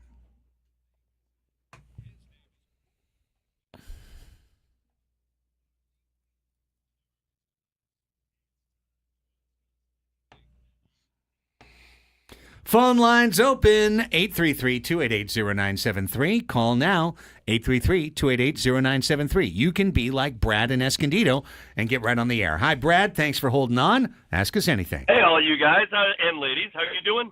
Doing great, man. Doing well, Brad. Good, Brad. Hey, first of all, shout out to my brother, Hall of Fame BIA this weekend. Proud of my little bro. All right. That's awesome. Nice. All right. Baseball question. Gary Templeton, Ozzie Smith. Who would you take? Ozzie. I'll take Why? Ozzie Morning Smith. truck power. And 2,000 hits, like 16 gold gloves or something. I'll Wizard. take Gary just to be the contrarian. the That's Wizard. Yeah. Wave the All towel. right. Yes. Appreciate you, Hold it. Brett. I mean, No problem. I guess you're Yeah. Gary. You're a Tempe guy? He must be. Padre Gotta fan, be. right? Gotta be. Gotta be. The Wizard. The chat's definitely in on Ozzie Smith. Yeah. One of them's in the Hall of Fame. True. I mean, that helps. That helps your argument does. when you're in the Hall of Fame. One of them has a statue of them and is in the Hall of Fame. One was a really good player. All-star. Never forget the towel. 15-time All-Star. 15-time Okay. All-Star. I was doing it off the top of my head. I as you know, can but that's see. incredible. Yeah. Just incredible. So good. Yeah. He was still good at like 38, 39. That'd be a lesson to all your contract doers out there. Exactly. Yes. And why other players kind of scoff at the fact that they're just going to get worse as they get older. Right. Players don't like zips. No. No, They they roll do their not. eyes at zips. Zips is like, you will get They're like, 3% zips worse this. every year. Exactly. Yeah, I think. Look at that. Darlene, we questioned your commitment. We never should have. You came right on back. Hi, Darlene. Thanks for calling in. Ask us anything. Okay, I want to ask you, which show is going to be the first one with a female biggest fan? Ooh. Great question, Darlene. And I don't think there's any misogyny in the selection. I'm guessing it's random, but I'm here for it. I hope it's tomorrow, and I hope it's you, Darlene. Same here. As long as you Oh, did, as thank long as you you. filled it out. Well, I just noticed there hasn't been one yet. I know. Well, I will we're going to keep our eyes out. There's 8 whole weeks. Okay. And Just so you know, you have female fans out there. we know. That sounds I like think Darlene. isn't just like a machine that selects it? Yeah, or? it's a machine. Okay, well we're gonna make sure it's being done the right way, Darlene. We will. And, Darlene. Okay, luck of the draw. It luck is. of the draw, which show gets the first one? It is, but I hope it's us. I think it should be us. And, just something to consider is that the first 2 picks were both from Escondido, and then everyone thought it was like Rigged for Escondido. Yeah, exactly. Exactly. How many have we made it through right now? I mean, it's not even a lot. Rigged. Escondido rigged. 1, 2, 3, 4, 5, 6, 7, 8. We've had 8 names announced. And there's 15 a week for 8 weeks. I love it. All right. I feel like we can get some ladies in there. Appreciate you, Darlene. Thank you for calling back. Make sure you sign up, though. Yeah. Yeah. I think based on the tenor No, of her not call, Darlene. Everybody else. Yeah, Based Darlene's on on it. the tenor of her call, she's in. She's wondering why we haven't said Darlene and El Cajon yet. Well, we've had 8 of the 150 so far. I would consider that a little bit of a small sample size. Yeah, it's still a small sample size. Keep moving forward. Darlene will not be But silenced. No, she will not. She's got her eye on the prize here, which is great. That's right. I appreciate on it. that. I appreciate that. Okay, let me scan up on the chat. I saw we had some other questions. KG, Craig, where do babies come from? Thanks, KG, KG. ask mom and dad. Thanks, KG. Ask mom and dad. That's a KG question. The stork. Indeed, from the stork, as everyone knows. Well, that's Sharp Hospital over there at the 163. Just drops them from the sky. Dr. Coleclaw asks, how do I register for the Odyssey Suite tickets?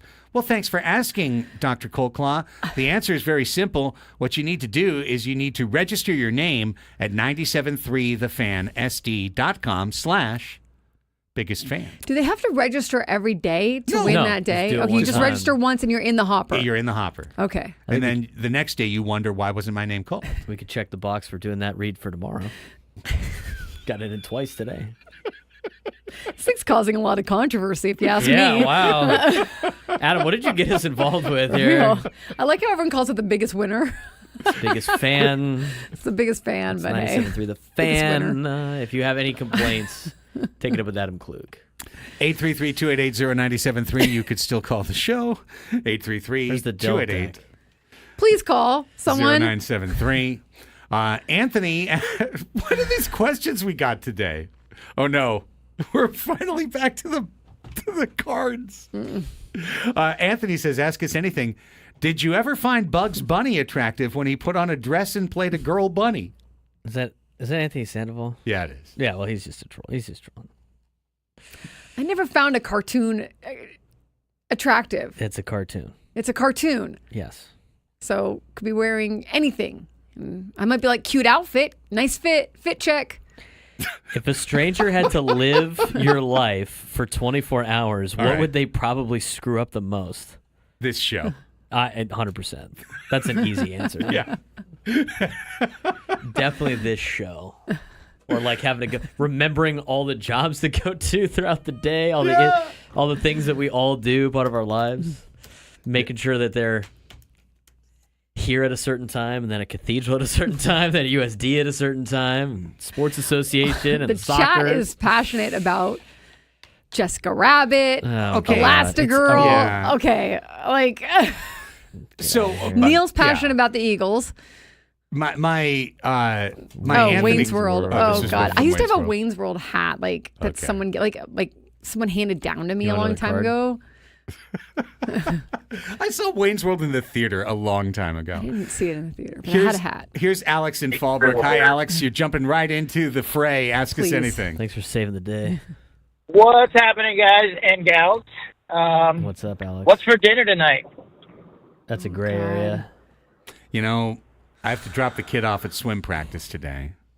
I got softball It's at 9 probably and gonna be 10. salad on my end. Salad? Exciting, yeah, I had a salad last night. yeah, it's good. It'll probably be like, what is for like dinner today? Mm. I'll eat when I get home, and then I can't eat before I do anything. I need Remotely dinner athletic. ideas. Oh, dinner you want an idea? ideas. Good idea? Make spaghetti. Yes, Spaghetti's a good plan. that was last night. Oh, Okay. My wife made a broccoli and cheddar soup the other night that was delicious. That is delicious. that actually sounds really good. One in And doubt. thought about that on a chilly night, a broccoli and cheddar soup. One in Oh, doubt. you should make tomato soup and grilled cheese. Bingo. Oh, there you go. It's good. Done, Alex. Done. Love it. Thank you, guys. You're welcome. You're welcome. I thought he was asking us what we were having for dinner. He was, but he really wanted to know what he should have for dinner. Needed some ideas. Wow, 4 for 4 chili dogs. Wow. Nice charisma. That's where the deals are at. It's 149-48. I don't lie. Here's Zach in Lakeside. Hi, Zach. You called in just in time. Ask All us right, anything. Zach. Hey, I'm good. How are you guys? Better now that you called. How are you? Great.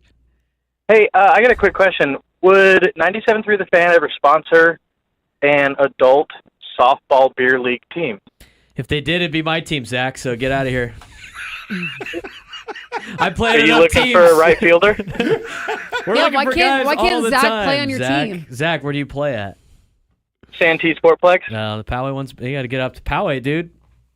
Oh, and playing the sloped outfield curtains? Oh, no wow. way. Shots Santee's fired. better. Yeah, well, I don't want to drive out to Santee. The better players play in Poway. Zach, sorry about it. I don't know about that one. Appreciate All right, you. that's all I got. Yeah, okay, that's fine. Thanks, I Zach. think you did very well. Lakeside, another Poway suburb. Thanks, I need money. Neil in the chat thought I was offering a euphemism when I said I was dropping my son off at the pool. No. No, he literally swims. Oh, my God. No, Poway does not have exposed sprinkler heads in the outfield. I'll be there tonight, 9 and 10. I did meet a fan of the show on Monday. Yeah. Caesar. He was pretty good. I ended up playing against Caesar 3 times on Monday. But That's a lot. That's excessive. yeah, well, I played 3 games. I filled in at 6. I filled in at 7, and my team was at 8. And in the first game, it was co-ed. I usually don't play co-ed. I don't really like playing co-ed. Why? I just Why don't you like it? It's Doesn't just- like girls. No, it's because Do you not like playing with girls? I'm a lefty. So here's the deal. I'm a lefty, right? And all the girls play on the right side, and then I'm the bleep that hits it at them, and it's just like there's no winning for me. I think they can take it. Some of them can't, unfortunately, Wow, and they complain wow, about it. They Brayden. complain about it. No, I wouldn't say it if they didn't complain, and then everybody's like gives me crap, and then I get stuck playing positions I don't want to play. Well, I got stuck playing shortstop on Monday, but Caesar roped one off the wall. I got a double, and then he's standing on second, and he's like, "What's up, man?" I'm like, "Hey," and he was like, and he's like trying to like say hi, and I was like, "What's up, dude?" And he was like, "Oh, my name's Caesar. I listen to your show. I love the show." I'm like, "Oh, thanks, appreciate it." And then I ended up playing against him for like three straight games. He's a pretty good player, so shout out to Caesar at the Hey, Poway Caesar. Sportsplex. I get that a couple what times. position do you play? Me? Yeah. I play in the outfield. Okay. I don't play I infield feel like you'd be anymore. more of an infielder. When I was growing up, I played infield, but I Okay. play outfield now. It's where most of the action goes. What does Chris Ello play? Ella plays first. Ella does a pretty good job at first. Does he? In fact, Ella's been on the inactive list because he's been doing the women's basketball for the Aztecs. Oh, okay. And they play on Wednesdays, so he can't usually play on Wednesdays. But he says he's. But then he told me the other day, he's like, I'm upset that they took me out of the group chat, and I was like, Chris, I'm not even in the group chat. He just texts me directly when I play. I was like, you're not even playing this season. Getting dropped from the group chat is a big red flag. I'm not even in it. All right. So I was like, Chris, like, what? You said you weren't playing this season. He probably doesn't want to bother you with it. I'd still like to know when the games are. I'm like, why? Why? So he said tonight, he was like, text Ken, see if I could play tonight. And I was like, all right. So maybe we'll see an Ello appearance at 9 o'clock at the Poway Sportsplex. 9 and 10 are the worst. I hate playing at 9 and 10. I'd still rather play at 10 than play at 6, though. What does it mean when he says, if you try to go opposite field, you will Charlie Brown the pitcher? What does that mean? What that means is, like, if you, like, intent... Well, that's probably hit it right back through the middle. Oh, got it. Which is not allowed. You can't hit it through the box, which I do not do. But if a pitcher throws middle away and they don't know that the ball's coming back at their face, that's on them. Because that's usually what happens. Gotta have fast reflexes. Yeah, you do. Got it. Charlie Brown throwing the ball. That's what the co-ed team asked me on Monday. to his They're back. like, would you rather play shortstop or pitcher? Ah, shortstop. Sounds good. I refused the pitch. Yard sale at the pitcher. Eddie knows ball.